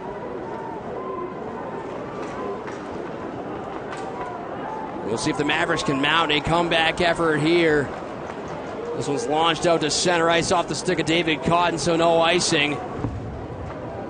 Cotton and Koski now trying to establish a forecheck. Stash to the far corner. Ryan Jones pinching down against Jordan Sambrook. Cotton looking to keep it alive now. Locked up there by Sendin. Cotton able to jar free. Back to Max Andreev. McPherson coming on the ice. That one's slung wide by Andreev. Now he'll race after it along with Brar. They continue to joust. Sendin now looking to dig it out for Florida. Sent back in deep by Cole Koski. Andreev a centering pass. Knocked away by Jordan Sambrook. Andreev had his stick tied up there by Berzola. Going toe-to-toe now, Cole Koski and Brar in the corner. Brar able to come away with it. He'll flick it to the line, not out. McPherson tipped just wide by Koski. He's tripped up. Penalty upcoming here to Florida. Hayers back to Calvin. A wrister. Save Johnson. Loose puck. Touched by the Everblades. And it'll be the Mavericks heading to their first power play of the game with 9:06 to go. And a big chance for them here, Sean. Yeah, they're really hoping to capitalize on this power play opportunity. Here is the 4-goal deficit. You're going to launch a comeback effort to power play in the second period. It's a great time to try to do it. A great job by Cole Koski to draw this call. Coming out of this break, the Mavericks will be back on the power play.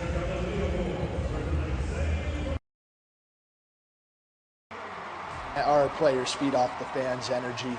They've been phenomenal all season. We absolutely love playing in front of these people. And the one thing I would say to the people that were here Monday, those are, our Kansas City Maverick diehards. And so it's even more special to win in front of them and for them to see it. I'll tell you what, we really appreciate the Kansas City Mavericks faithful, and they came out strong, and it'll be a great Friday and Saturday night with them here.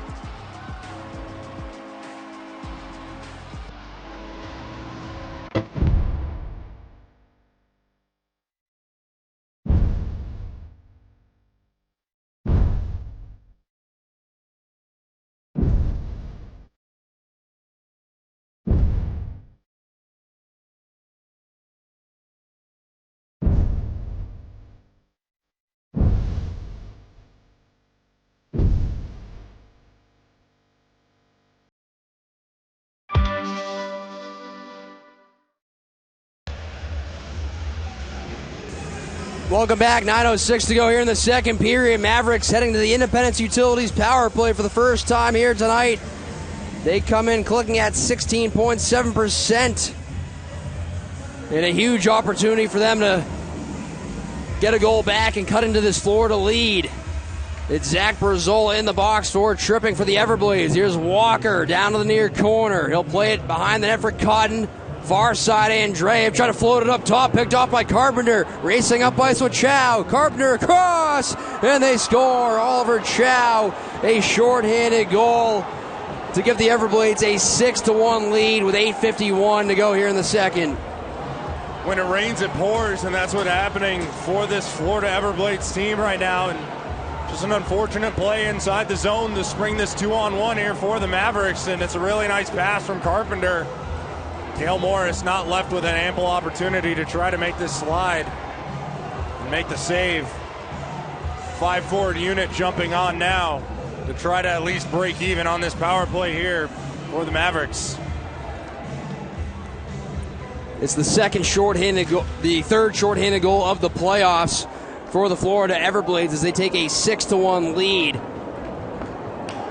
It's their third strike here of the third period.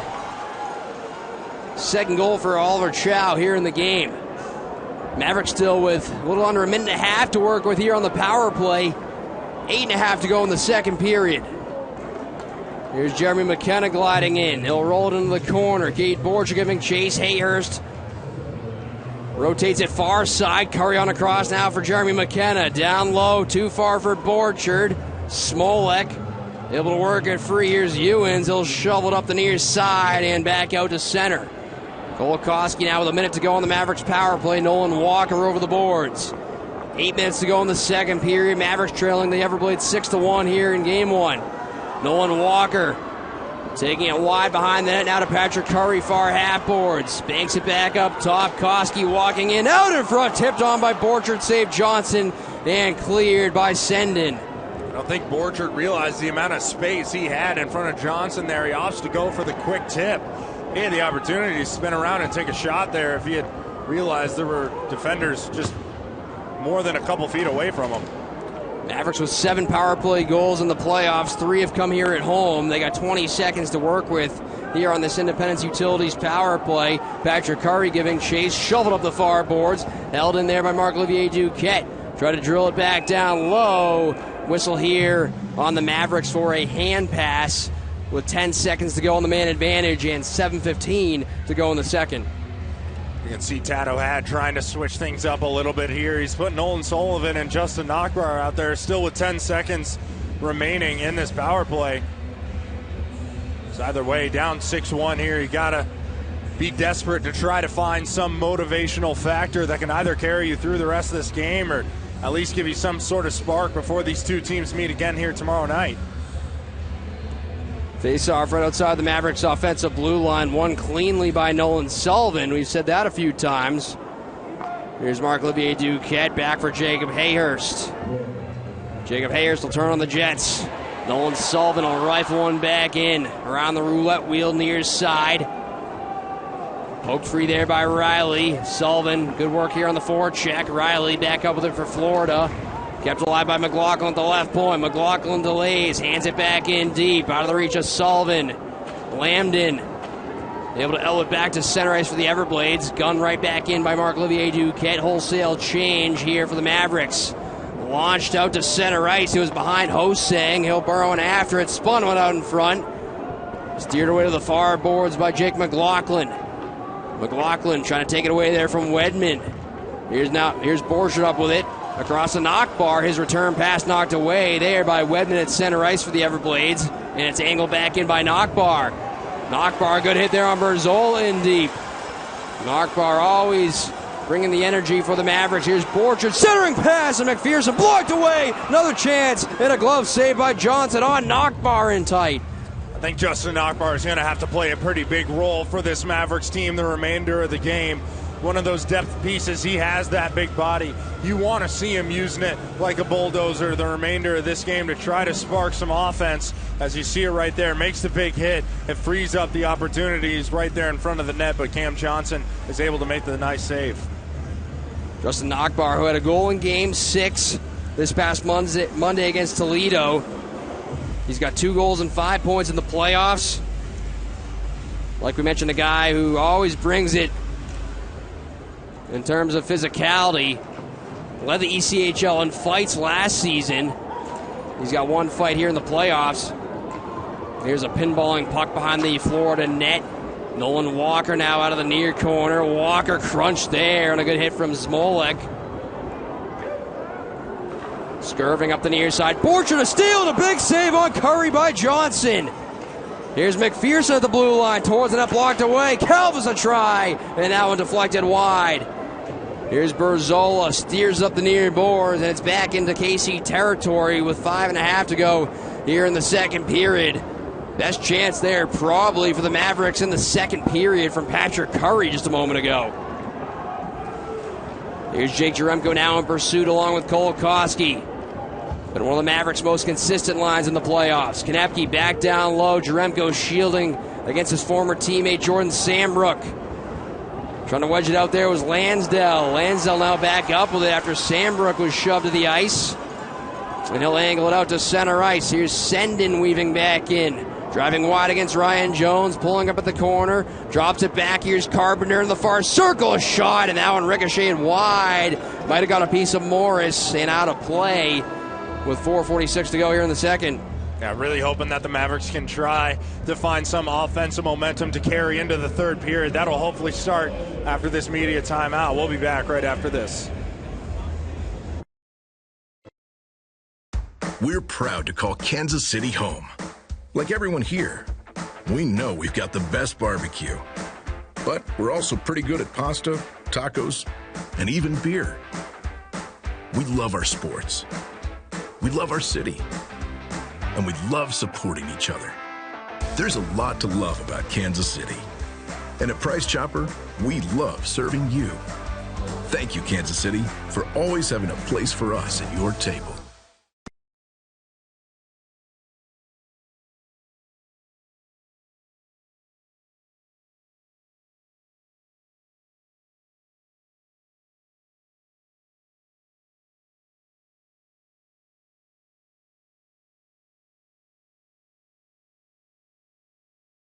Day 1, Kansas City took me in.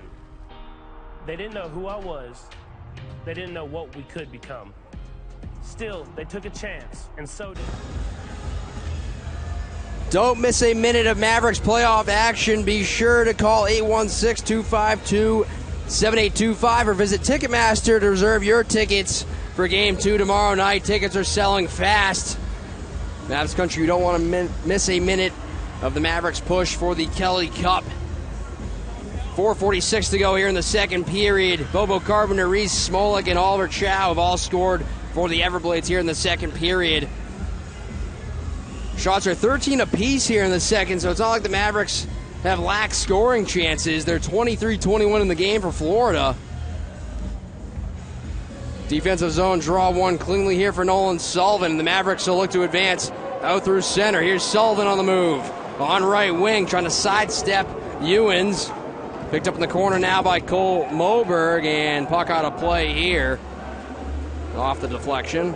Very happy to see Nolan Sullivan getting some extra minutes here. Things aren't really rolling for this Mavericks offensive group right now. You mentioned they're still getting their chances, but obviously just not finding the back of the net at the pace that the Everblades are. And Nolan Sullivan, he's been one of those quiet performers here for this Mavericks group. One of those young guns coming out of college this year, signed towards the end of the year. And just really happy to see him rewarded in these moments, trying to use his body, use his face-off potential as an opportunity to try to get the Mavericks back in this one. A great competitor and a great late season acquisition for this Mavericks team.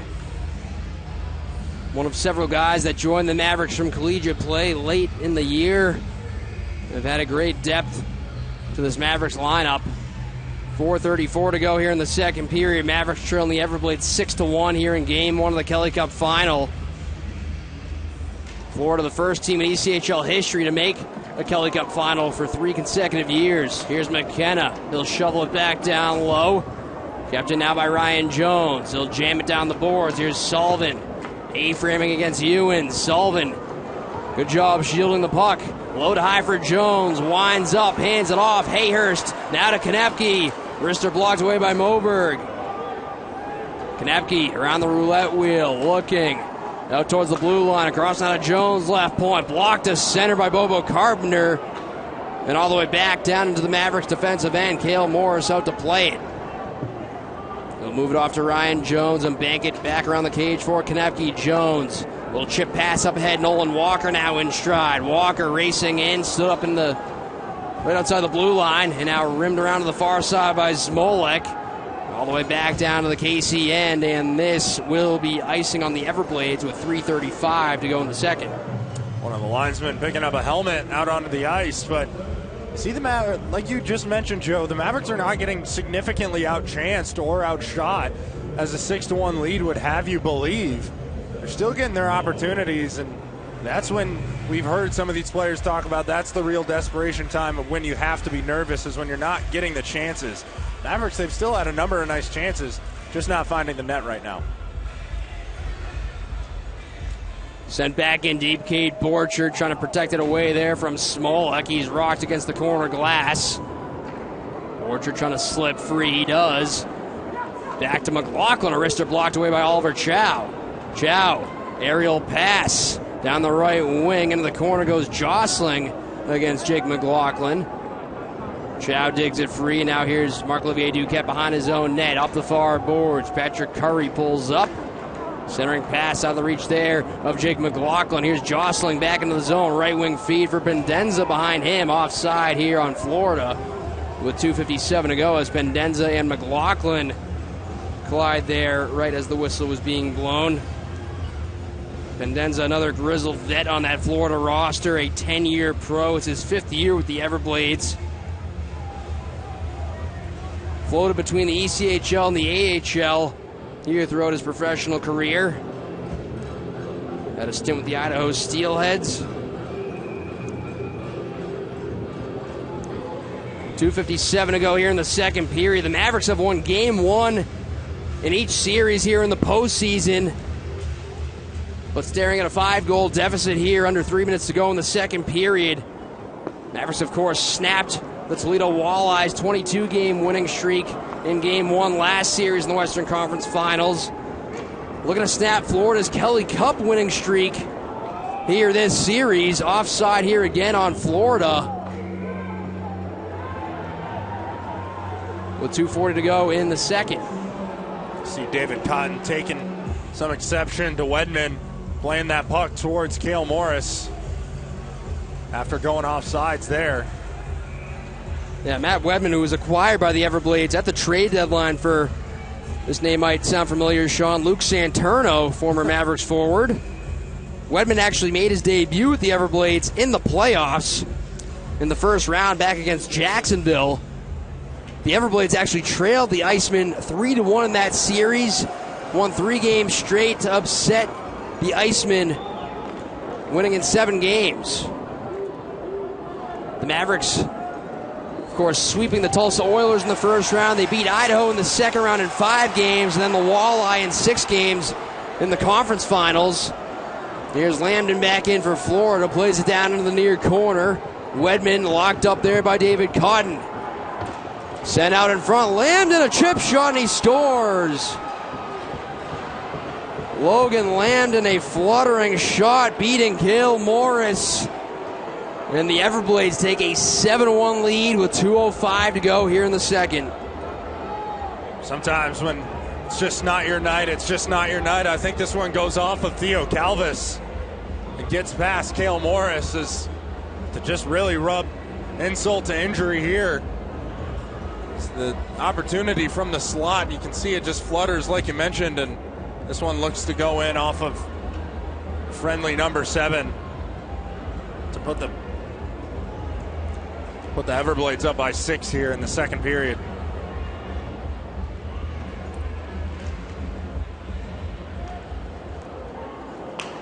Two minutes to go here in the second, as Logan Lambden picks up the goal for Florida.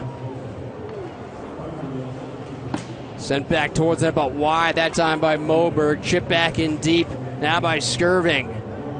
Around to the near side, Knockbar. A good hit there and deep on Brar. Eventually pulled free as the Mavericks able to clear it out thanks to the work from Nolan Sullivan. Gun right back in by Todd Skirving. Hard outlet pass, Sullivan. He'll play it to center. Out of the reach of Jacob Hayhurst. He'll force his man back into his own end. That was Smolek for Florida. Here's Max Andreev, center ice logo. Andreev couldn't weave through the thicket of Everblades players.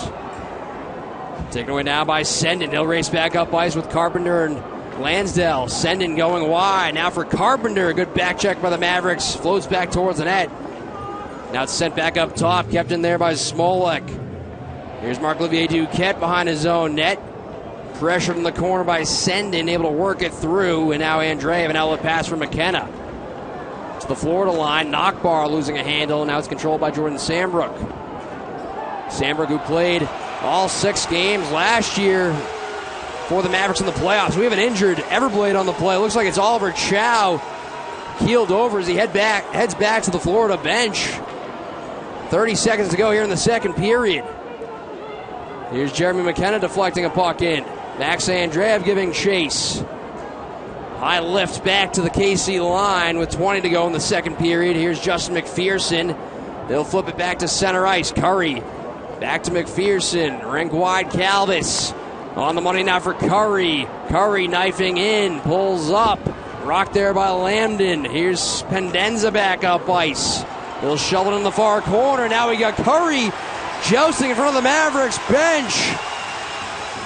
As the second period comes to an end, he was tied up there with Will Riley. Curry unloading with a couple overhand rights as he drills Riley into the ice right in front of the Mavericks bench. Oh man, this one's got potential to get ugly here. You saw Curry jostling with some words, couple soft shoves back and forth throughout this shift, and then finally, as that buzzer sounds to end the second period, he takes exception and starts using his fists.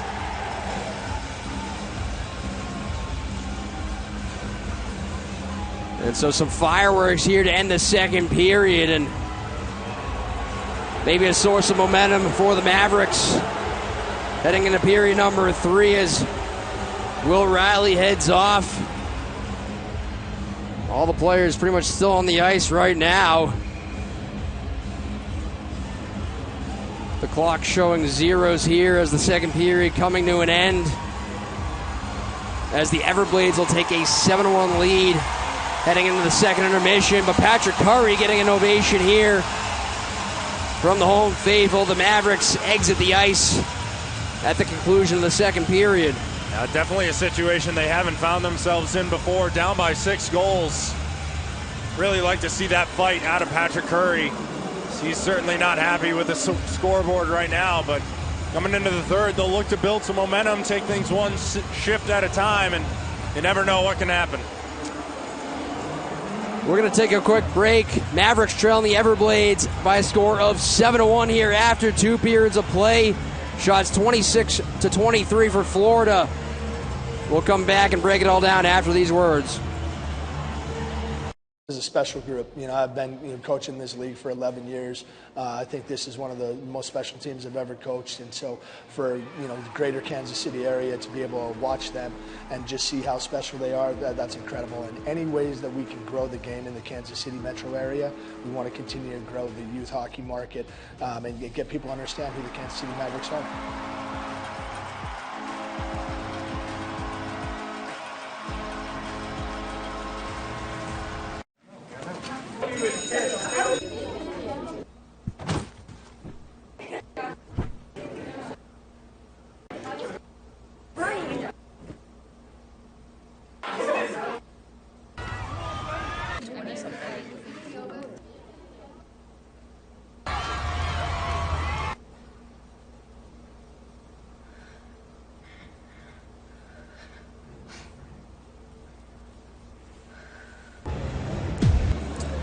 Welcome back inside Cable Dom Arena. Second intermission. Mavericks trailing the Everblades by a score of 7-1 here after 40 minutes. Shots 26-22 for Florida through 40 minutes of play, and the officials gathered at the scorer's table here reviewing something, perhaps the skirmish there, Sean, that happened towards the end of that second period between Patrick Curry and Florida defenseman Will Riley. Yeah, certainly hope we won't find any of the Mavericks in misconduct territory, but there was a lot of feistiness going on out there towards the end of that period like you just talked about, and the woes keep woeing for the Mavericks. They keep having to find out the hard way what this Florida team is fully capable of on the offensive side of things, and pretty desperate to hit the mental reset button here, try to have a good third period. We're going to get a full review of the penalties here. On the play. Florida is getting a 2-minute minor for roughing and another 2-minute minor for roughing. And Kansas City is also getting a 2-minute minor for roughing. And so a couple roughing minors assessed there at the end of that second period. It looks like 2 minutes posted on the board here inside the arena for Will Riley for roughing. We'll keep you posted on whether there'll be any penalties assessed for the Mavericks as well. The Mavericks staring at a 7-1 deficit here after 2 periods of play. The Everblades strike 4 times there in that second period. They get goals from Bobo Carpenter, Reese Smolek, Oliver Chow, and Logan Lambden to take a 7-1 lead. The shots were 16-14 there in that second period. We're going to hear from Mavericks head coach and GM Tad O'Had, who caught up with the media earlier this week, and then Sean and I will come back and break down this second period after this quick break. All right, Coach, pretty storybook year for you, 15th season as a franchise. I remember you saying at training camp that you had a feeling that it was going to be a pretty special year to be sitting here, Western Conference champion, game 1 of the Kelly Cup on Friday. Just how exciting is that? Extremely exciting. This is a heck of a sports community, and I'll tell you what, we've had a great fan support all season long. 15-year history. Kansas City, it has a very interesting hockey history. There's been a lot of great teams here, and for the Mavericks to be the first time at the Kelly Cup Finals is incredible. 15 years, and I'll tell you what, the support we've had has been remarkable, so it's exciting. Awesome. And pretty full circle for you going against Florida here. Just kind of explain your past with them and kind of the excitement that you have now going against them here in the Kelly Cup. Yeah, definitely an incredible full circle. I think I had about 100 text messages over the past day just reminding me that we're playing the Florida Everblades. I spent 10 years there. I still have a home there about 7 minutes from the rink. I was there as an assistant coach and an associate coach, and it's special. And tell you what, to be the best, you got to play the best, and that's the back-to-back Kelly Cup champions. And so nobody else I'd rather be playing. And how do you kind of overcome that pedigree that comes with a team that's coming off of 2 straight Kelly Cup champions? You know what? First of all, you always respect your opponent. We've got a great deal of respect for them. I know those individuals very, very well. I think Brad Ralph is a phenomenal coach. It's a great organization, but we don't change. We don't do anything different, you know. We've talked about it since day one. You know, we play our game. We stick to our core principles of play, and that's a fast, aggressive team that's on the attack. And so, you know, we've done lots of pre-scouting. There's probably not a single team outside of the Kansas City Mavericks that I've watched more over the past 4 years than the Florida Everblades, and we're excited. You know, we've had a tremendous year. You know, we've broken several records, but it comes down to 7 games, and I'll tell you what, we've got an amazing group of men that battle and have showed that, and we're ready to go. What has it been about this group of guys that has really helped you out through this playoff run? Yeah, first and foremost, their leadership. You look at throughout the lineup, the depth that we have. There's an incredible amount of depth, not only in goaltending, defense, but forwards. And time in, time out, you'll look at the stat sheet. Scoring will be throughout. You know, this is a team that different guys step up every night, whether it be the goaltending in Cale Morris or Jack LaFontaine, the defense in McLaughlin or Jones, the forwards, Curry, you know, McKenna, Andreoff. This is, I'll tell you what, my 11th year in the ECHL. I've been with some incredible teams. This is the deepest, most talented roster I've ever seen. Speed, how is that? You know, the captain was talking about how much it's helped. How have you seen it from a coaching perspective, how it's helped? Yeah, you know, that's what you want to do. You want to push the pace. You want to play a high-octane offense. You want to push the pace, and that's what hockey is nowadays. You know, we talk about speed, but we talk about waves of speed. This is, we want to play 60 minutes. We want to hit a team with 4 lines, and we have tremendous speed, and that's been one of our greatest assets. Captain was mentioning how he played with Florida for a little while. You coached him. A little bit of personal to this, you know, would mean that a little bit of rivalry, individual rivalry, if you will? Yeah, I mean, I think, you know, for example, Jake Jaremko, our captain, we made an incredibly difficult trade years ago that we took a lot of flack for. We had traded our leading goal scorer back to Florida, who I had coached in Florida, but we specifically knew what players and assets we wanted at the end of the season. We had sent that captain on to win a Kelly Cup. With that said, we got our captain and we got some incredible assets. Rivalry, yeah. You know, it's exciting, you know, and so, you know, it's special. You mentioned the guys and, you know, how they've kind of come together, a super deep team. How has the chemistry on and off the ice kind of helped foster all of that? So that's what happens. That's how you build. A lot of road trips. We spend a lot of time on the road. You know, guys live together, same apartment complex. We do a lot of team bonding things. That's how you instill camaraderie. The best teams this time of year are teams that are enjoying the experience with one another. They're teams that, you know, don't want it to end. If you're playing hockey Memorial Day weekend, you've got a great team. Right now there's 10 professional teams in the world playing hockey. That number will get narrowed down in the NHL and AHL, but there's only 2 in the ECHL. This is an incredibly tight-knit group. You know what? They fight just like brothers do. You know, they battle, but I'll tell you what, when it comes to the way we play, they stand up for one another, they compete, and the gelling aspect of this team has been phenomenal.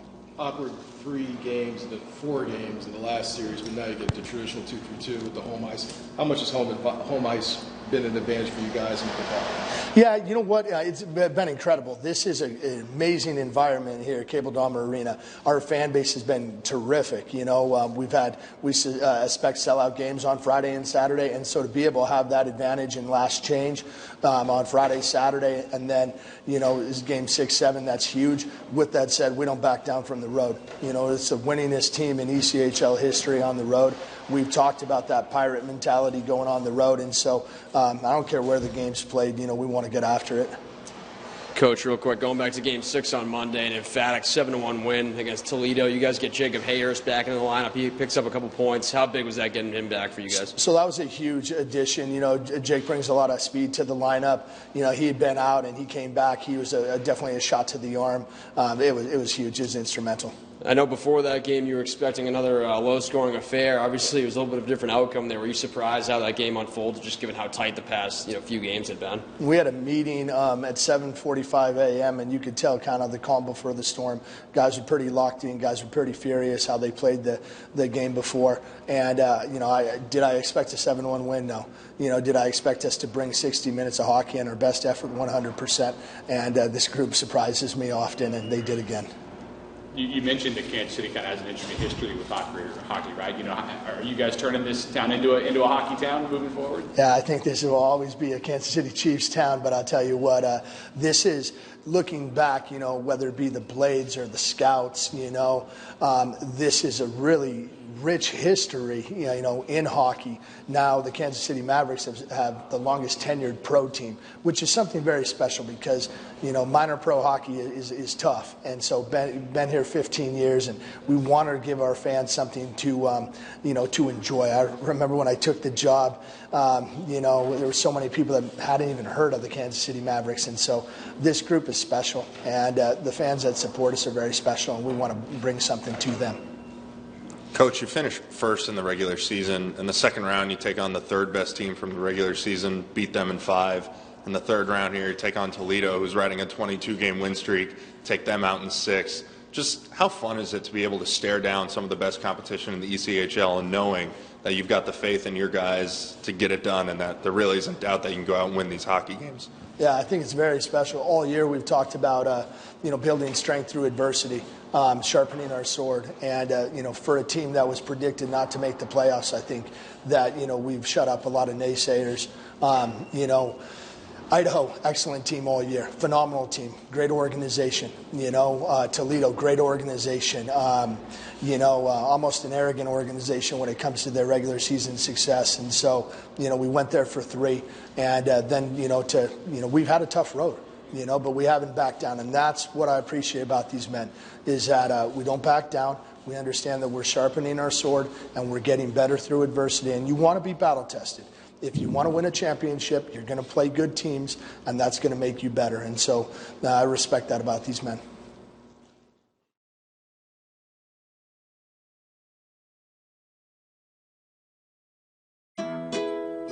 There's no shortage of support when you need it.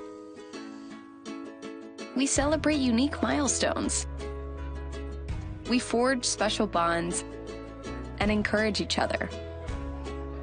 We're always ready to jump in and help and let people know how much we appreciate them.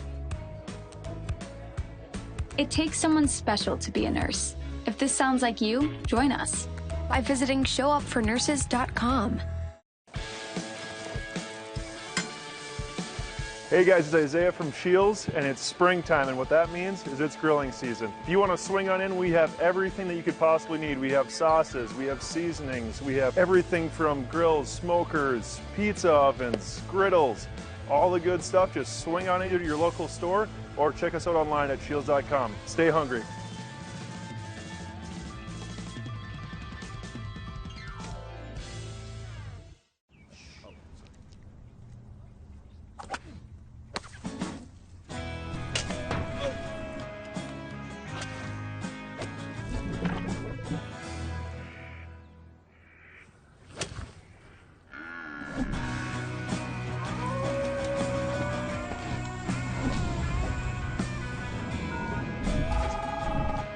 Ben, where are you this time? I'm a little off the green.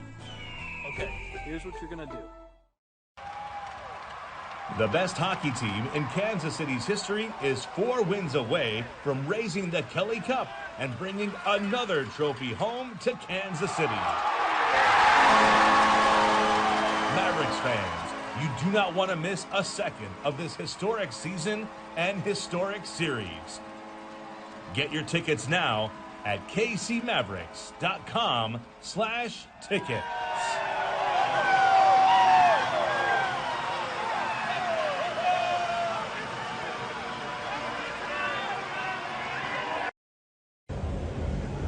Welcome back inside Cable Dome Arena. Joe Benson, Sean Carrier with you here. Mavericks down 7-1 to the Florida Everblades in Game 1.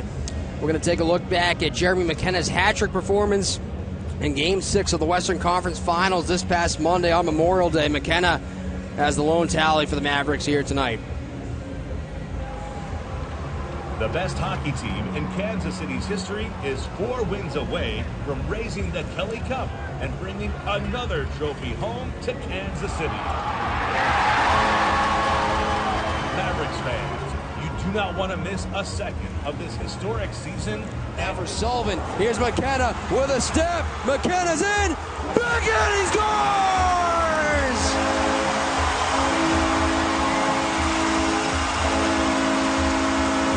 McKenna looking. Hayers down the slot. Back to McKenna. Back in, he scores! Jeremy McKenna able to finish off the give and go. Hayers left circle. Threw it in front. And they score!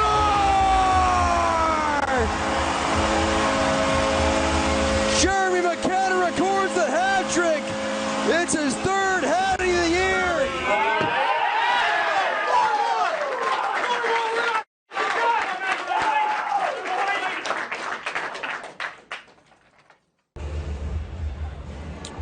And welcome back here, second intermission, and Sean, the Mavericks affiliate up in the AHL, the Coachella Valley Firebirds, currently underway in their Western Conference Finals matchups. What's cooking up there with them? All right, so they actually played game one of this Western Conference final game back on Wednesday night. They're taking on the Milwaukee Admirals. They defeated the Admirals in game one, 2-1. For the seventh straight win in the postseason for this group. John Hayden had both goals for the Firebirds in the contest, while Chris Dreger made 37 saves to seal it for the good guys. They're back playing tonight, obviously, with that 9 p.m. Central Time game. Or excuse me, it was an 8 p.m. Central Time game. They're just about wrapping up with that first period as of right now. Score is currently 0-0 in that game, but later on in the series, this is the normal 2-3-2 format. That, of course, we're seeing the same thing here with the Mavericks. So they'll play Game 3 on Tuesday, Game 4 on Thursday, Game 5 on Saturday, all in Milwaukee, and then if necessary, we'll be back for Games 6 and 7 back in California. So certainly happy to see them succeeding so far, taking that 1-0 series lead. Obviously, we're going to continue to root for them in their pursuit back towards the Calder Cup as they lost out just barely to the Hershey Bears. The Hershey Bears have a 1-0 series lead in the Eastern Conference Final in the AHL as well. And some interesting coaching news, both for the Firebirds and the Seattle Kraken. Dan Bilesma has officially been hired as the next head coach of the Seattle Kraken. He, of course, is the current Coachella Valley Firebird head coach. He was the head coach of the Pittsburgh Penguins back in 2009 when they won a Stanley Cup. Has been doing a phenomenal job so far in the 2 seasons with the Firebirds, getting the nod to go back up to the NHL with our Seattle Kraken. Certainly a massive congratulations to him, and excited to see what he can provide for this team moving forward. Yeah, great news there for Dan Bilesma. Huge congrats to him, and continue to root on those Coachella Valley Firebirds, like you mentioned, Sean, currently in a rematch from last year's Western Conference Finals in the AHL, and could be a rematch of the Calder Cup Final, like you mentioned, with the Hershey Bears currently up 1-0. Mavericks getting ready to line up and head onto the ice here for the third period, trailing the Everblades 7-1 here in Game 1. We'll have the third period for you on the other side right after this.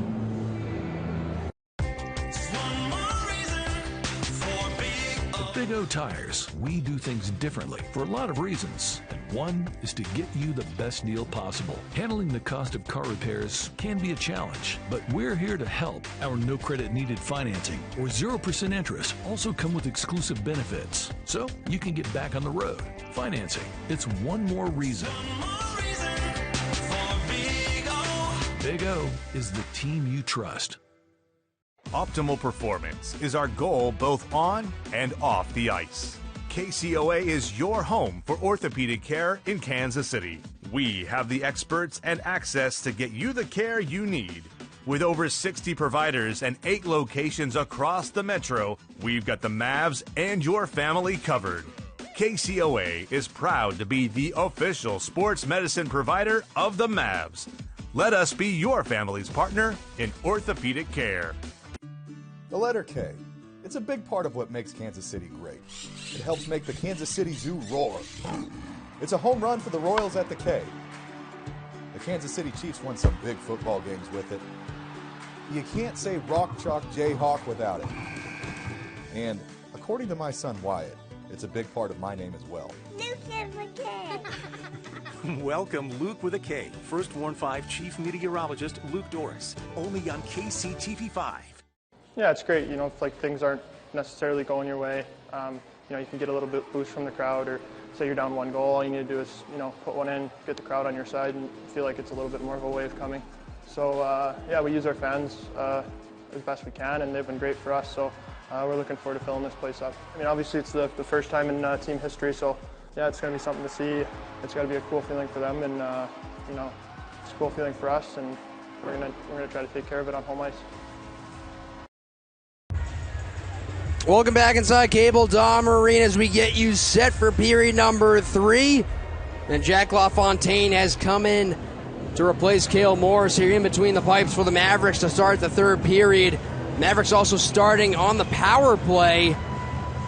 Josh Hosang currently with 2 minutes posted on the scoreboard here.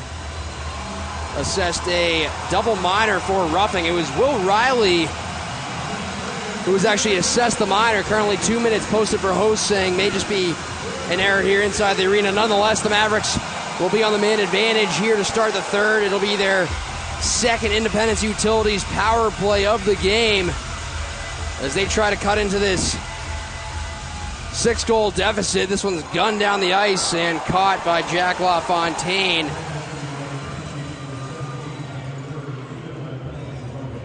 Mavericks looking for their 8th power play goal here of the playoffs. Jacob Hayers, now to Cade Borcher, right circle. He was tripped down.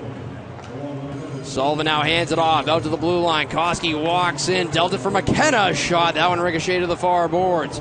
Koski looking to keep it alive, and now it's swatted back to center ice by Sendin. Whipped across, here's McKenna right wing. McKenna deals for Hayhurst. A pop fly and a glove save there for Cam Johnson. Minute 22 to go here on the Mavericks power play. Patrick Curry serving his minor right now as well. So just like McPherson getting the nod to jump up there and take his spot on this, what is usually 5 forward power play unit. Now McPherson makes it 4 and 1 defenseman out there, but still great nod of confidence from Tato Had to the young stallion. Justin McPherson, who's got a couple points here in the playoffs. Great vision on the power play. Here's McKenna, takes it for a stroll behind the net. Centering pass, couldn't connect with McPherson. Koski keeps it alive.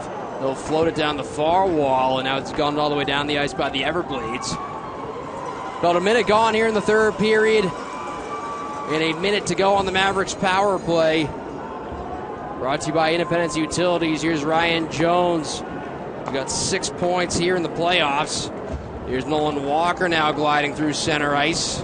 He'll steered in towards the end boards. Cotton takes a spill. Jake Jaremko along the far wing, got it to the back. Jones looks over the traffic. A shot caught the glass. Here's Max Andreev. Starts down the boards. He'll reverse it back up top. Jones back to Andreev, half wall. Andreev spins back to Jones. Deals for Andreev near circle. Out in front off the stick there. Cotton. Steered to the near corner. Andreev, a nice touch pass. Here's David Cotton. He'll steer it back down the boards. Cotton skate to stick. He'll keep it away from Carpenter. Down low now to Jake Jaremko. Here's Max Andreev. Backs it up for Jones. Rotates for Andreev along wrister. Tip just wide. Off the end boards. A try from Nolan Walker wouldn't go. Good pressure here from the Mavericks. Andreev threw it out in front and directed just wide by David Cotton. Here's Nolan Walker out of the far corner. Some good momentum generated here on this Mavericks man advantage. A wraparound chance. That one off the tape of David Cotton and wide. 2:15 played here in the third period. Mavericks trailing Florida 7-1 here in game 1 of the Kelly Cup final. Justin Nockbar giving a bump there from Zach Ewens, who's on an NHL contract with their NHL affiliate, the Florida Panthers. Currently up 3-2 in their Eastern Conference Finals series against the New York Rangers. Knocked down here by an errant stick, brought back ahead. Here's Wedman driving wide against Duquette. Wedman canceled by Duquette behind the Maverick net. Jostled a bit there by Nockbar, taken free. Here's Jacob Hayhurst. Up ice, 3-on-3. Hayhurst weaving through traffic, lost a handle, and now Lansdale able to spin off McLaughlin's hit. Loose puck along the far boards. Hayhurst looking to corral it, and it's wedged back to center. Flipped over for Theo Calvis. Calvis will wind it back into the far corner, picked up by Zach Berzola. Flushed out there by David Cotton. And he'll flip it out of play, and this should be a penalty here on the Everblades, and it looks like it will be for delay of game. There'll be another chance on the power play for the Mavericks to try to find the first tally of this third period, and Patrick Curry comes out of the box, so you expect to see him jump in on this regular power play unit and try to get some offensive momentum going, but really they're getting some nice scoring chances on the power play to start this third period. Just one of those nights for the Mavericks where they're generating those chances, just unable to find the back of the net right now. Back-to-back power plays here to start this third period for the Mavericks. Once again brought to you by Independence Utilities. 16:35 to go in regulation. And it's Zach Berzola in the box for delay of game. Mavericks with some great sustained pressure there on that last man advantage. Coming in at 16.7% in the postseason on the power play. The Everblades with a shorthanded goal here tonight. They're third of the playoffs. They come in ranked fifth on the PK at 87.1%. Back in, here comes Sendin around the net. Try to center for Carpenter. Knocked away and held by LaFontaine. Whistle blown. 12 seconds into the Mavericks man advantage. The Everblades had the second best PK during the regular season at 85.3%. They allowed one power play goal against Adirondack. That happened in Game 6 in that elimination game earlier this week after they had killed 22 straight penalties in that series. If you're just joining us, Jack LaFontaine entering the game here in this third period, coming in on relief of Cale Morris. Morris, who put forth a solid effort, made some key stops for the Mavericks at certain points here throughout the game. Here's Cade Borcher now on the move through center ice. Van on the shot there, and then he's rocked by his former teammate Reese Smolek. They played a couple of years at Minnesota State, Mankato back in their college days. Jake Jaremko also part of that team. And it's lofted back out to center ice by Sendin. Here's Kolakowski at center ice, forced back by Lansdell. Picked up now by McKenna in front of the Mavericks bench. Elevates it across. Kolakowski, he'll drill it back in. Johnson out to play it, jumps his stick. McKenna took a bump there from Lansdell, and the puck cleared all the way down ice by the Everblades. Under a minute to go now on the Mavericks power play. 4.5 gone in the third. LaFontaine steers up the far boards.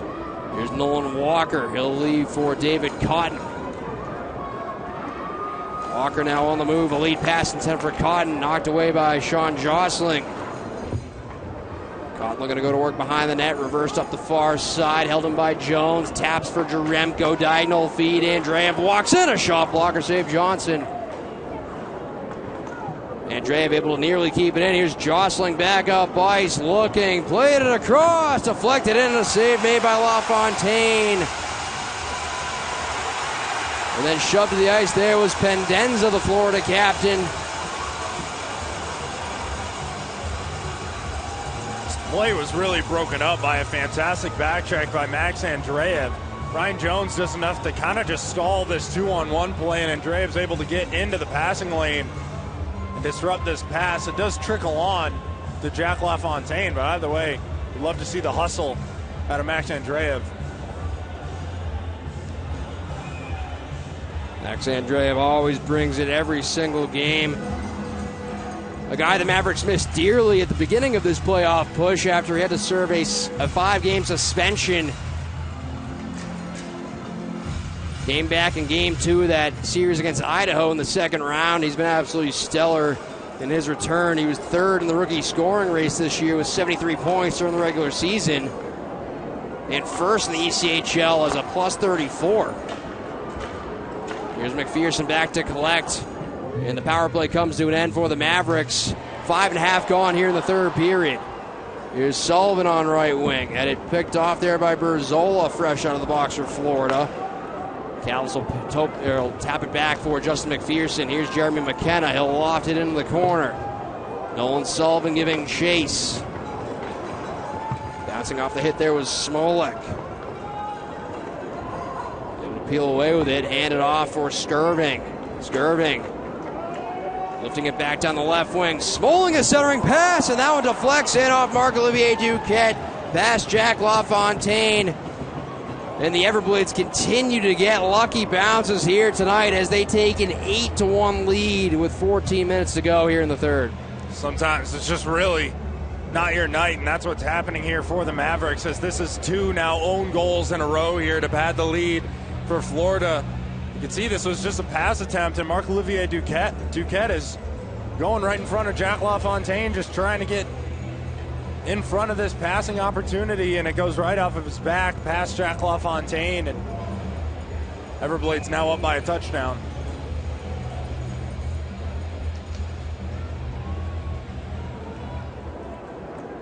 And so off the reset, Ryan Jones will corral Nate Konepke. Rink wide feed for Cade Borchard, spun down at center. So Florida extends the lead to 8-1. As that one caromed off Marc-Olivier Duquette, and like you mentioned, Sean, just a crazy bounce there past Jack LaFontaine. Snap back around on the near side. Borchard looking to pry it out. Hosang, rink wide pass. Through the stick there of Wedman along the far side. He's jostled to the ice, sent to the back. Over now for a drive, and Brazola, and a pad save made LaFontaine. Back to Brazola, left point, walks in, steered away by LaFontaine again. Lammed him back towards the net, and LaFontaine will cover this time with 13:05 to go here in regulation. Outside of one really bad bounce, it's nice to see Jack LaFontaine, the guy you expect to see tomorrow night, make some nice couple of saves. We'll see if there's any more of those coming back from this break.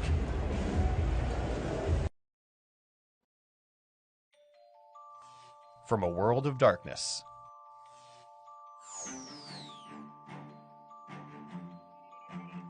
we became a nation of light.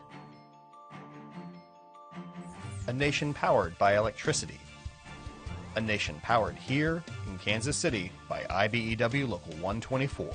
The International Brotherhood of Electrical Workers, IBEW Local 124, powering Kansas City.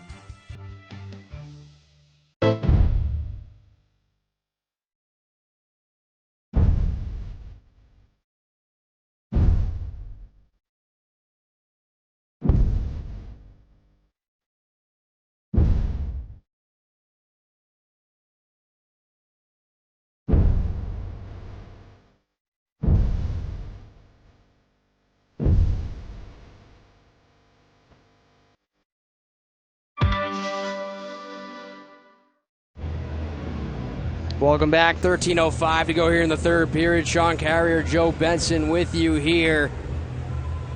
Reese Smolek, second of the game, third of the playoffs, came at 6 minutes elapsed time from Todd Skirving to give the Everblades the 8-1 lead. Shots are 31-24 for Florida here in this to this point in the game. Sent to the back for a shot from Ewens, deflected wide. McPherson able to hunt down a loose puck and look to start the breakout. He'll loft it high back to the Florida line.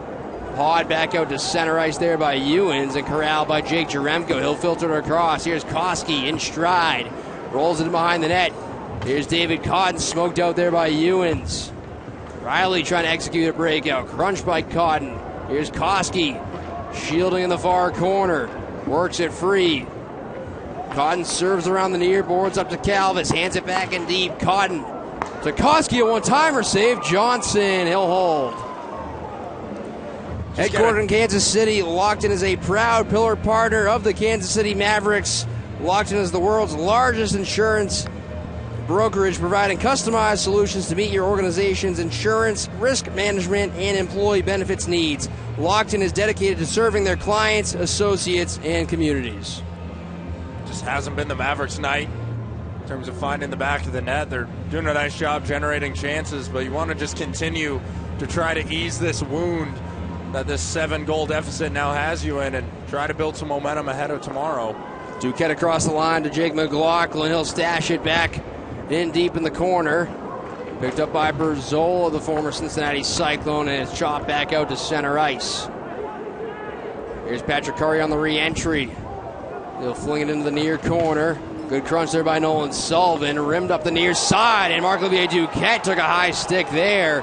And a penalty upcoming here to the Everblades. It's going to be the third power play of the period for the Mavericks. Jack LaFontaine makes the skate towards the bench. There's Duquette galloping through center ice. Enters left wing. Shot it wide, and now it's touched up by Smolek. And the whistle blown, and the call here will be a slash. Looked like to you and me, Joe. Marc-Olivier Duquette caught that stick up in the mouth area. Kind of saw that head lurch back, but either way, minor penalties. It's going to be a power play opportunity here for the Mavericks. And they had a really nice power play to start off this third period. Got a number of nice chances. Their second opportunity didn't really go their way for them. Certainly hoping to see them get back into a rhythm that they can maybe carry into tomorrow. 11:38 to go here in regulation. Mavericks heading to their fourth power play of the game, third here of this third period. It's brought to you by Independence Utilities, and it's Ben Brar in the box for slashing for Florida. Mavericks' lone goal came back in the first period from Jeremy McKenna at the 6:26 mark. His ninth from Nate Konepke. Mavericks have had some good looks on the power play here tonight, but have only beat Cam Johnson once here in this game. Trailing 8-1 here in game one of the Kelly Cup final. First appearance for the Mavericks in the finals in franchise history. Jacob Hayhurst able to swat it to the near board. Sendin locked up there by Curry. And the puck lifted back out to center ice. Carpenter pulls up right in front of the Mavericks bench. Carpenter with a reverse hit there as he caught McKenna up high, it looked like, with the hit. McKenna heads off gingerly towards the bench. Carpenter with a pair of goals here tonight for the Everblades. Here's Jacob Hayhurst, and it knifed away. Pendenza tried to track down a loose puck, but Koski got there first for the Mavericks. Almost 50 seconds gone here in the Mavericks Independence Utilities power play. 10:45 to go in regulation. Koski will leave for Nolan Walker. Max Andreev now on right wing. Surveying the scene. Floats it across. Jake Jaremko along the end boards. Played back out in front, a backhand right on, and a save made Johnson on David Cotton. David Cotton, he's had a number of nice opportunities in this game from right in front of Cam Johnson. Johnson's just using that big frame of his to really take up a lot of that net space and has made some really nice saves in this game. Kind of stifling, confusing this Maverick offense as of right now. We saw the Mavericks explode for 7 goals this past Monday in Game 6 as they eliminated the Toledo Walleye in the Western Conference Finals. Haven't quite gotten that offensive burst they were hoping for here tonight. Offensive zone draw here, Mavericks control with 45 to go on the power play. Andreev off the half-wall shot, save Johnson. Rebound loose to the far boards, and it's lofted high back to center ice by Lansdale. Here's Ryan Jones now back inside his own end. Bullet pass for Cotton. Cross ice pass intended for Andreev, deflects to the corner. Skirving out in front dangerously, had to be tipped away there by Smolek. Jaremko, soft pass back out to the blue line. Jones hands it off to Jaremko, high slot, caught in a drive, blocked away. Got it back to Andreev. Lansdale pressuring the point. Here's Jaremko, far circle, through the seam, off the stick of Andreev, and back to center ice with 8 seconds to go on the Mavericks power play. Under 10 now to go in regulation. Andreev dropped it back. He was hoping for Jones, who had started to make his way up the ice. And now Brar out of the box for Florida with 9.5 to go in regulation. Knockbar, he'll float it into the near corner. Nolan Sullivan gets there first. Now Knockbar back for Sullivan, walking free, had it knifed away, and away come the Everblades. Shifting through center ice was Riley. Now he'll cut back inside his own end. Will Riley, who led all Florida defensemen with 10 goals, 38 points during the regular season. They'll bank it up out towards center ice. Kolakowski marching back in. Throws it towards the net. Easy save, Johnson. 9 minutes to go here in regulation. Mavericks just trying to continue to play with a nice offensive pace, but the clock just obviously running out on them. The remainder of this third period coming out after this break. We're proud to call Kansas City home. Like everyone here, we know we've got the best barbecue. But we're also pretty good at pasta, tacos, and even beer. We love our sports. We love our city. And we love supporting each other. There's a lot to love about Kansas City. And at Price Chopper, we love serving you. Thank you, Kansas City, for always having a place for us at your table.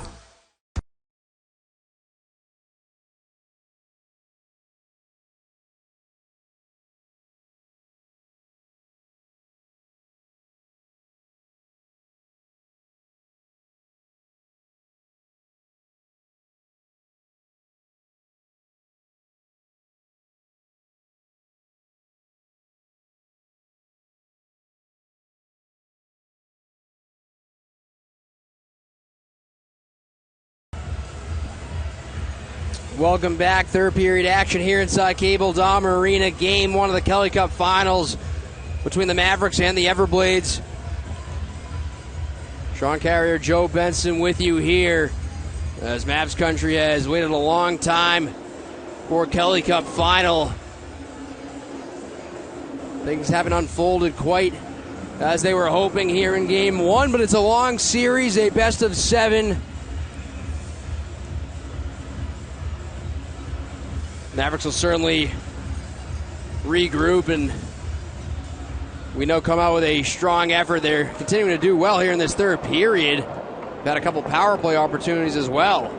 Swarming in here on the attack. Here's Calvis out the blue line. Drills it down low. McPherson towards the net, blocked away. Now Ewens. Outlet pass out of the reach of Wedman at center ice. McPherson knocked down now by Borchard. Across. Here's Walker cruising in. Pulls up. Curry a shot. Pad save Johnson. Far boards picked up by Nolan Walker. Cycles down low. Here's Cade Borchard. Borchard towards the net. Blocker save Johnson. Rebound loose behind the net. Scooped up by Wedman for Florida. They'll shovel it up the far wing and golf back into the KCN by Josh Hosing. And they wash out the icing at the last second. Calvis back to collect as the Mavericks issue a fire wagon line change. Approaching 8 minutes to play here in regulation. Jeremy McKenna right outside the Florida blue line. Forced back to center ice. And now he'll scrape it back in. Riley behind the net. Reversing it up the far boards. Jabbed at by Brar. And now he's able to seal off the wall and race out through center ice. Might be an odd man rush. Brar, but a good back check there by Jacob Hayhurst. Can always count on him to get back into the play. Here's Jacob Hayhurst. Hands it off. McKenna. Now Andreev cruising through center ice. Stopped in his tracks there by Berzola. Scooped up now by Will Riley for the Everblades. Long outlet pass up the far side. Deflected in by Brar as the Everblades get fresh legs on the ice. 7.5 to go in regulation. Here's Marc-Olivier Duquette. Jake McLaughlin starts towards center ice. Chops it for Kolakowski. Lost a handle. Now a offside called on the Mavericks. 7:17 to go in regulation. Kind of just epitomizes the night there. Just that little play by Kolakowski. It's a nice play up ice. Looks to be a clean pass, and puck just pops up on him, trickles through his legs, and you end up going off sides. And the Mavericks are out there making good plays, and just continues to prove to be that type of night where pucks just bouncing every wrong way for him.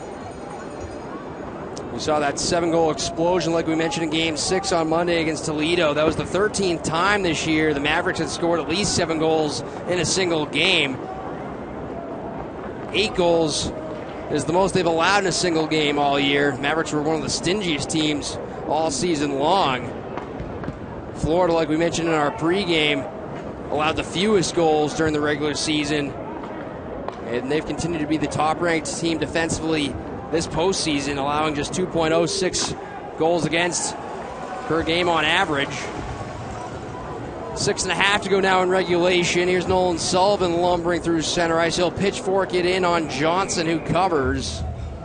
With 6:27 to go here in the third period. And Game 1 winners are 181 and 73 all time in ECHL Best of 7 series. Kelly Cup has been won by 18 different teams. The Everblades have, of course, won it 3 times, including the last 2 years consecutively. The first team to ever make it 3 years in a row. Mavericks obviously hoping to have something to say about that, but if Florida comes away, they will be the team with the most Kelly Cup victories. No other team has won it more than 3 times in the history of the ECHL. Here's Max Andreev jousting in front of the Florida bench. Crowd now by Smolek back inside the Florida line. Lead pass, Bobo Carpenter lost a handle. Now Justin McPherson behind the Mavericks net. McPherson starting across center ice. Crunched there by Sendin. Along that dasher right in front of the Florida bench. There's 6 now to go in regulation. Knuckle back in by Smolek. Here's Duquette.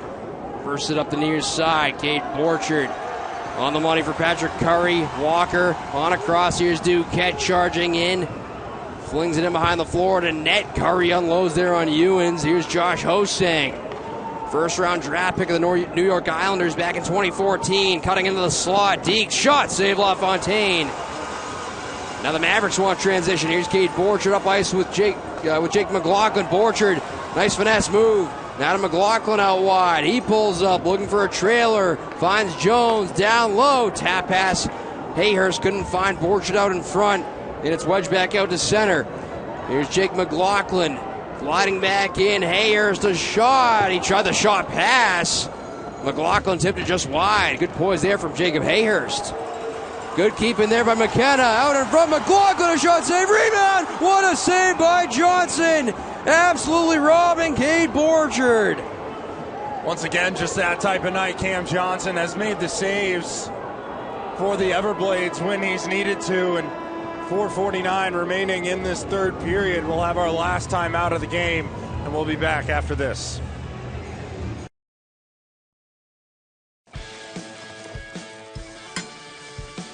Hey guys, it's Isaiah from Shields, and it's springtime, and what that means is it's grilling season. If you want to swing on in, we have everything that you could possibly need. We have sauces, we have seasonings, we have everything from grills, smokers, pizza ovens, griddles, all the good stuff. Just swing on into your local store or check us out online at shields.com. Stay hungry.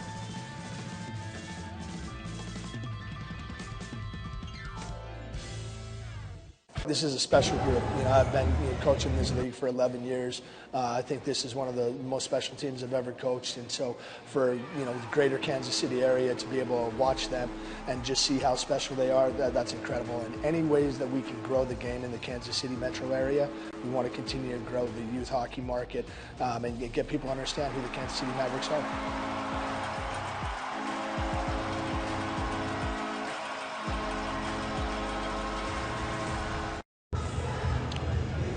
Welcome back. 4:49 to go here in the third period. Mavericks trailing the Everblades 8-1 here in game 1.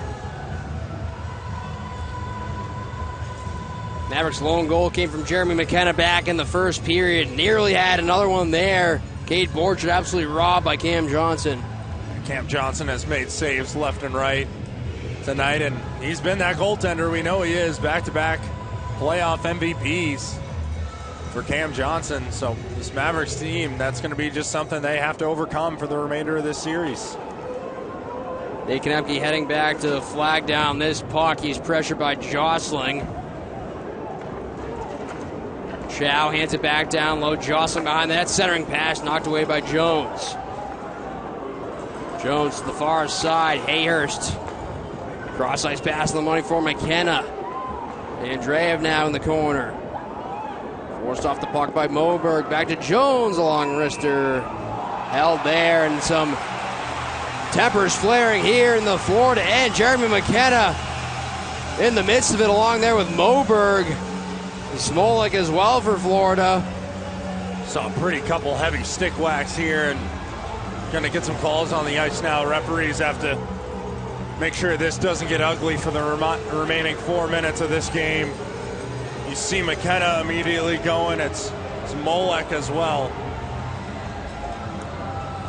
Smolek, the Rochester, Minnesota native, and Jeremy McKenna, who always plays with a little bit of a snarl to his game. You saw the hack there from Smolek on McKenna. Then McKenna responding accordingly. Yeah, right towards that midsection. That's never a comfortable one to take, and love to see Jeremy McKenna and his teammates standing up for him, but pretty importantly as well, you got to make sure you stay out of misconduct territory here. Definitely want to be at full power going into the game tomorrow. Can't risk anyone getting knocked out of the lineup for something crazy happening at the end of this game. 4:17 to go here in regulation, and getting the penalties sorted out here at the scorer's table. Here's the calls. Multiple penalties on the play. Florida's got 2 penalties, 1 for slashing and 1 for roughing. Kansas City with the minor penalty for slashing. So it's a slashing call on Smolek for Florida, and then a roughing assessed to Jeremy McKenna for the Mavericks. Look there at Mavericks head coach and GM Tato had on the Mavericks bench, who's done an absolutely tremendous job, approaching 800 games in his pro hockey coaching career. 7 seasons with the Florida Everblades as an assistant coach and associate coach. Going up against Florida head coach and GM Brad Ralph in his 5th,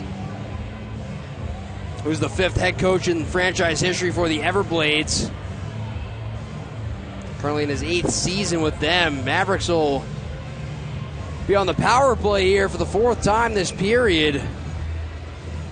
They're going to bring the face-off right outside the Mavericks offensive blue line with 4:17 to go here in regulation, and the Mavericks on the man advantage, brought to you by Independence Utilities. Here's David Cotton.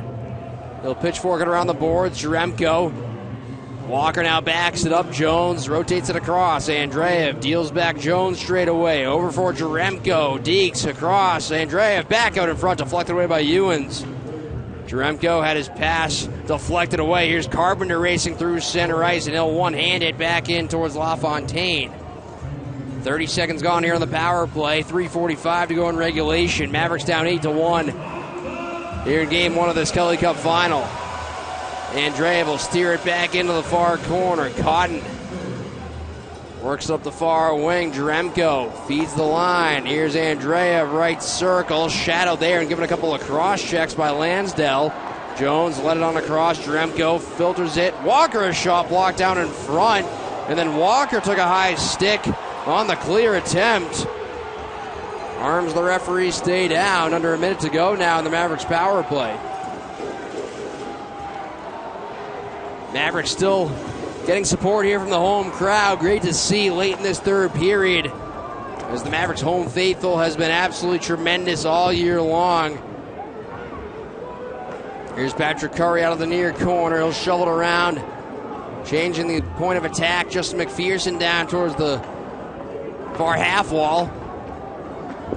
They give it a jolt there by Ewens and separated from the puck. Ewens will crank this one out to center ice, just out of the reach of that right glove of Kolakowski.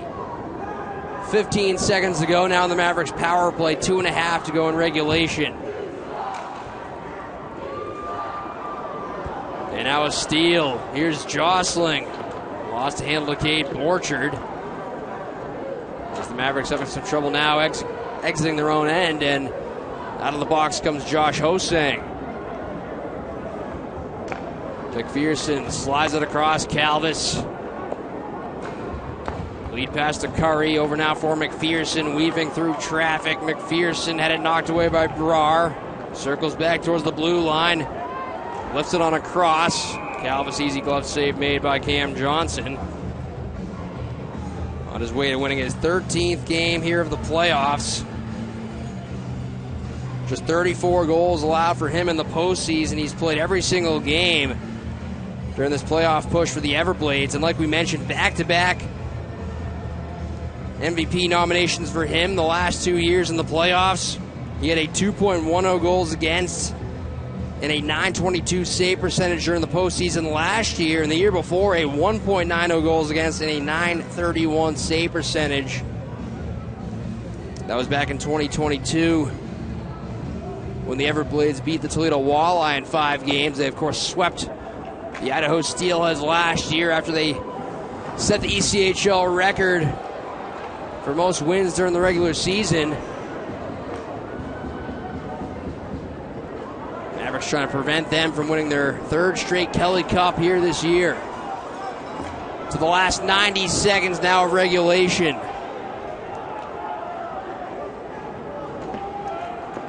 Mavericks won game 1 of each of the first 3 rounds. And things didn't go quite according to the plan here tonight, but like we talked about earlier, Sean, a very long series, just game 1, and obviously plenty of time left for this Mavericks team to regroup. Yeah, I mean, the Mavericks are out shooting the Everblades 35-34. Obviously, the Everblades haven't had to be in a position where they need to push for offense, so take that with a little grain of salt, but they're getting their chances. They've just got unlucky and bounces not going their way. This is a wide open series. This Mavericks team, they're incredibly resilient. We know they're not a team to usually lose a game or 2 in a row, so really looking forward to seeing what this Mavericks team can provide offensively and defensively, really, in game 2 tomorrow night. And we know the Orange Army will be rocking tomorrow night. Be sure to get your tickets by calling 816-252-7825 or by visiting Ticketmaster. Under a minute to go now in regulation, as we get ready to wrap up game 1 here of this best-of-7 series. And a big collision there as Knockbar drills Send into the ice. Then Sullivan had it roll off his stick. Here's Sendin now back at center ice, try to dump it in, blocked there by McPherson. Here's Carpenter up with a shot save. LaFontaine, try from bad angle there, wouldn't go. Walker trying to corral it now for the Mavericks in the near corner. To the last 25 of regulation. Here's Marc-Olivier Duquette. He'll hoist it high back to center ice. It's gloved down by Berzola. 15 to go.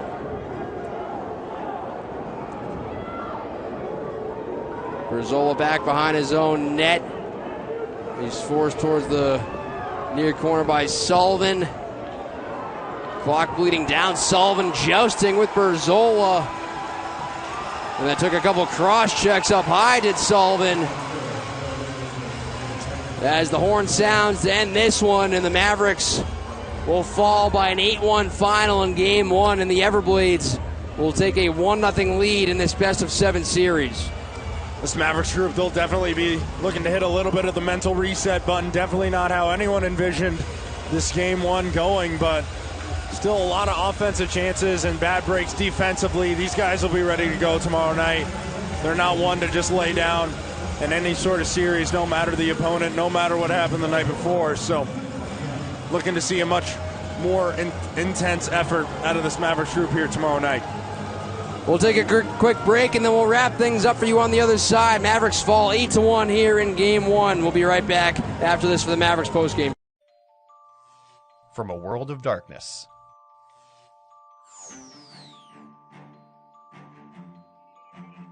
we became a nation of light. A nation powered by electricity. A nation powered here in Kansas City by IBEW Local 124.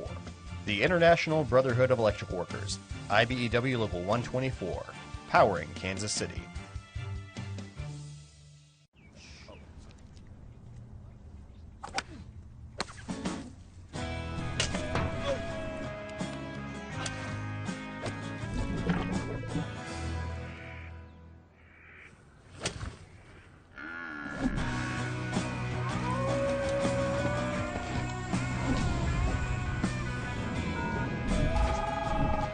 Ben, where are you this time? I'm a little off the green. Okay, here's what you're gonna do. At Big O Tires, we do things differently for a lot of reasons. And One is to get you the best deal possible. Handling the cost of car repairs can be a challenge, but we're here to help. Our no credit needed financing or 0% interest also come with exclusive benefits, so you can get back on the road. Financing, it's one more reason. Big O is the team you trust. Yeah, it's great. You know, if like things aren't necessarily going your way, you know, you can get a little bit boost from the crowd, or say you're down one goal, all you need to do is, you know, put one in, get the crowd on your side, and feel like it's a little bit more of a wave coming. So yeah, we use our fans as best we can, and they've been great for us. So we're looking forward to filling this place up. I mean, obviously it's the first time in team history, so yeah, it's going to be something to see. It's got to be a cool feeling for them, and you know, it's a cool feeling for us, and we're gonna try to take care of it on home ice. And welcome back inside Cable Dahmer Arena. It's the Mavericks post-game show. Sean Carrier, Joe Benson here with you as the Mavericks fall by a final of 8-1 to the Florida Everblades here in Game 1 tonight. And you just mentioned it, Sean. It's not like it was lack of chances for the Mavericks. They were right there with the Everblades, who held the thin shot advantage 36-35, and just some fluky bounces that went in Florida's favor here tonight as they take Game 1 here, this best of 7. Yeah, we saw 2 own goals. We saw some weird bouncing pucks out onto the ice, and these are things that just can go against you, and sometimes they all line up to happen against you in one night, and sometimes that night is Game 1 of the Kelly Cup Finals, and that's exactly what happened for this Mavericks group, unfortunately. But you like the offensive chances. You like the intensity overall. This group, they never really gave up. They were pushing until the very end. You like to see that. There really isn't a quit really at all throughout this roster. So yeah, it sucks. Obviously losing 8-1 in a cup final game is never a fun thing to go through, but the one thing that we know about this team is they're incredibly resilient. They've got quick memories. That applies to when they're winning and to when they're losing. So they'll come out, they'll be ready to go here for Game 2. Jack LaFontaine presumably I will assume that he'll be in net in lieu of Cale Morris, but overall this one stings, but you definitely don't feel like you're out of the series, and this one definitely doesn't feel like when you watch the whole game that, you know, 8-1 loss doesn't directly represent what happened out on the ice. Yeah, quick memories has been one of the Mavericks' greatest strengths all year long. It's something that the coaching staff have preached, and we talk about it time and time again, Sean. I mean, this Mavericks team, one of the most resilient groups. They had that good response there in that first period after going down 1-0. They get the answer from Jeremy McKenna just about 3.5 minutes later after Bobo Carpenter opened the scoring for Florida. And then just kind of a flurry of bad bounces there, a couple times there for the Mavericks that went Florida's way. But like you mentioned, we know the Mavericks will come out flying tomorrow night. Another great thing was, in addition to the fact that the Mavericks never really gave up on any kind of effort there in that third period, the crowd never gave up either, and that's great to see that they were behind the Mavericks all game long here tonight. We know they're going to be rocking here once again tomorrow night for Game 2. Yeah, and we're going to need you. So if you haven't gotten your tickets yet, please absolutely try to get one. Even best case scenario, there's not going to be too many home games remaining this season, and it'll be a long countdown until October, until this Mavericks group is back in action once again in the Cable Dahmer Arena. But overall, like you mentioned, the crowd, they were in it right until the final buzzer, so that's something that this team is definitely going to appreciate and not take for granted, and hopefully that everyone will be able to repeat that type of energy in the crowd, and hopefully this Mavericks group will be able to feed off that a little bit more, give them a couple more things to cheer about throughout the game. Mavericks fall by a final of 8-1 here tonight in Game 1, and things a little bit chippy there tonight, Sean. You look at some of the penalties there. Mavericks had 4 power plays in that third period. They had some great looks, and for a couple of those Mavericks players, like you mentioned, you just got to kind of keep your emotions in check. You mentioned it, Sean. You don't want to get called for any kind of game misconduct that could potentially affect the next game, but you know, solid outing from the Mavericks in terms of the physicality and the fight they showed against this Florida team. And you certainly had to like what you saw on the power play, despite the fact that Florida did get one shorthanded goal. But the Mavericks had some great zone time, some great looks. I think one of the things Florida did really well tonight was getting in those shooting lanes and really limiting the amount of clean looks the Mavericks had on Cam Johnson. I mean, they were still able to get 35 shots on net, but Florida just did a great job of kind of getting in those lanes. But a lot of good looks by the Mavericks on those power plays as well. Yeah, overall in the third period, especially on those power play opportunities, did a nice job moving the puck, finding the open man, and like you mentioned, Cam Johnson just made some nice number of saves when he had to really, keep his stats up and hold the Mavericks to just one goal in this game. But overall, they'll be looking to continue that power play momentum into tomorrow night. Just judging based on how this game went, there's probably going to be a lot of time spent on special teams for both of these groups tomorrow night, and hopefully that will be more power plays and penalty kills here for the Mavericks. They usually can stay disciplined when they need to, and I think that's definitely going to be a point of emphasis tomorrow, because Florida's going to want to come out with the idea that they can run over this team and take this 2-0 series lead back home. The Mavericks were 2 for 2 on the PK, and that included a terrific kill back in that first period where Cade Borchard had to sit for 4 minutes for a double minor for high sticking. Probably one of the brighter points for the Mavericks here tonight. Their PK has been stellar all postseason. They're now 41 for 44 on the PK in the playoffs. The Mavericks outshot the Everblades 13-10 in that third period. Florida held that slim shot advantage, like we mentioned, 36-35. Let's take a quick look at our 3 stars. Reese Smolek is your third star of the game tonight for Florida. He picked up 2 goals. He was a +4 in the win, had 3 shots on goal. Bobo Carpenter, your second star here tonight. He had 2 goals and an assist, a +3, and he led all skaters with a whopping 11 shots on goal in the game here tonight. And one of those, Sean, included that play that had to go to review there in that second period. Just a wicked release from Bobo Carpenter back in that second period. One of the 2 goals he had here tonight. Yeah, the one thing that is nice about this game one is you lay out the full arsenal that you have on both sides, and Florida really brought it to this Mavericks team, and they did earn the win here tonight. But now you know about what a Carpenter is capable of, what a Ho-Sang is capable of as well, and what you're going to have to battle through in terms of Cam Johnson. So for this Mavericks group, you didn't play this Florida team all regular season long. They have that championship pedigree, that championship recency as well. So they came in here with a little bit of a chip on their shoulder, wanted to prove why they got back to this Kelly Cup final after, not having the most successful regular season. And, a lot of things went right for them in this game, but for the Mavericks, you now know what to expect out of this Florida team and what it's going to take to beat these guys. And they've always been the team to rise to the occasion. So game 2 tomorrow night, I think we're going to see an uptick in intensity and definitely some different looks offensively to try to stifle what Cam Johnson's bringing between the pipes for the Everblades. And then Oliver Chow, your first start tonight. He also had 2 goals and an assist, a +4, and 4 shots on net.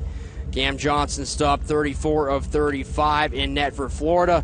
Cale Morris stopped 19 of 26, and then Jack LaFontaine came in there during that third period, stopped 9 of the 10 shots he faced. And like you mentioned, Sean, we anticipate we'll see Jack LaFontaine in net tomorrow night. By no means a poor showing by Cale Morris whatsoever. Made some huge stops, as a matter of fact, throughout that game. Just kind of a potential way of changing momentum by Tato had there to start that third period, give Cale a little bit of a break after he'd been peppered pretty hard, and we'll see if the Mavericks can obviously regroup like you mentioned tomorrow night. Yeah, obviously Jack LaFontaine and Cale Morris have been switching off almost every game in this postseason run so far, so this is not a strange decision to go back to Jack LaFontaine here in game 2. So really hoping to see him maybe give that little bit of boost. He's been absolutely stellar for this Mavericks team so far in this postseason run, and certainly hoping to see another good outing out of him tomorrow night. Like we mentioned, game 2 will be tomorrow night. We'll take a look here at the graphic on your screen. That'll be another 7:05 p.m. puck drop. And nothing like the sight of hockey in June, Sean. Game 3 on Wednesday in Florida as the series shifts to Estero. And one thing to keep an eye on, Mavs country, those will be a little bit earlier with the games shifting to the Eastern time zone. That'll be a 6:30 p.m. puck drop on Wednesday for Game 3 on June 5th. Games 4 and 5 will be played next Friday and Saturday down at the Hertz Arena in Estero, Florida, as the Mavericks drop Game 1 here tonight by a score of 8-1. Looking to regroup in Mavs country. Don't forget to secure your tickets for Game 2 tomorrow night by calling 816-252-7825 or by visiting Ticketmaster. The crowd will certainly be rocking once again as the Mavericks will look to tie up this best-of-7 series. We'll be right back after this. Yeah, it's great. You know, if like things aren't necessarily going your way, you know, you can get a little bit boost from the crowd, or say you're down 1 goal, all you need to do is, you know, put one in, get the crowd on your side, and feel like it's a little bit more of a wave coming. So yeah, we use our fans as best we can, and they've been great for us. So we're looking forward to filling this place up. I mean, obviously it's the first time in team history, so yeah, it's going to be something to see. It's got to be a cool feeling for them, and you know, it's a cool feeling for us, and we're gonna try to take care of it on home ice. Optimal performance is our goal both on and off the ice. KCOA is your home for orthopedic care in Kansas City. We have the experts and access to get you the care you need. With over 60 providers and 8 locations across the metro, we've got the Mavs and your family covered. KCOA is proud to be the official sports medicine provider of the Mavs. Let us be your family's partner in orthopedic care. The letter K. It's a big part of what makes Kansas City great. It helps make the Kansas City Zoo roar. It's a home run for the Royals at the K. The Kansas City Chiefs won some big football games with it. You can't say Rock Chalk Jayhawk without it. And according to my son Wyatt, it's a big part of my name as well. Luke is a K. Welcome, Luke with a K. First Warn 5 Chief Meteorologist Luke Doris. Only on KCTV5. Welcome back as we wrap things up here inside the Cable Dome Arena for the Mavericks post-game show. The Mavericks fall by a final of 8-1 here in Game 1 to the Florida Everblades, who take a 1-0 lead in the series. I want to thank everyone for tuning in tonight. For our entire production crew, for my partners, Sean Carrier, Joe Benson, saying good night, Mavs country. We'll talk to you tomorrow night for Game 2. You've been watching Mavericks hockey. We'll talk to you tomorrow night.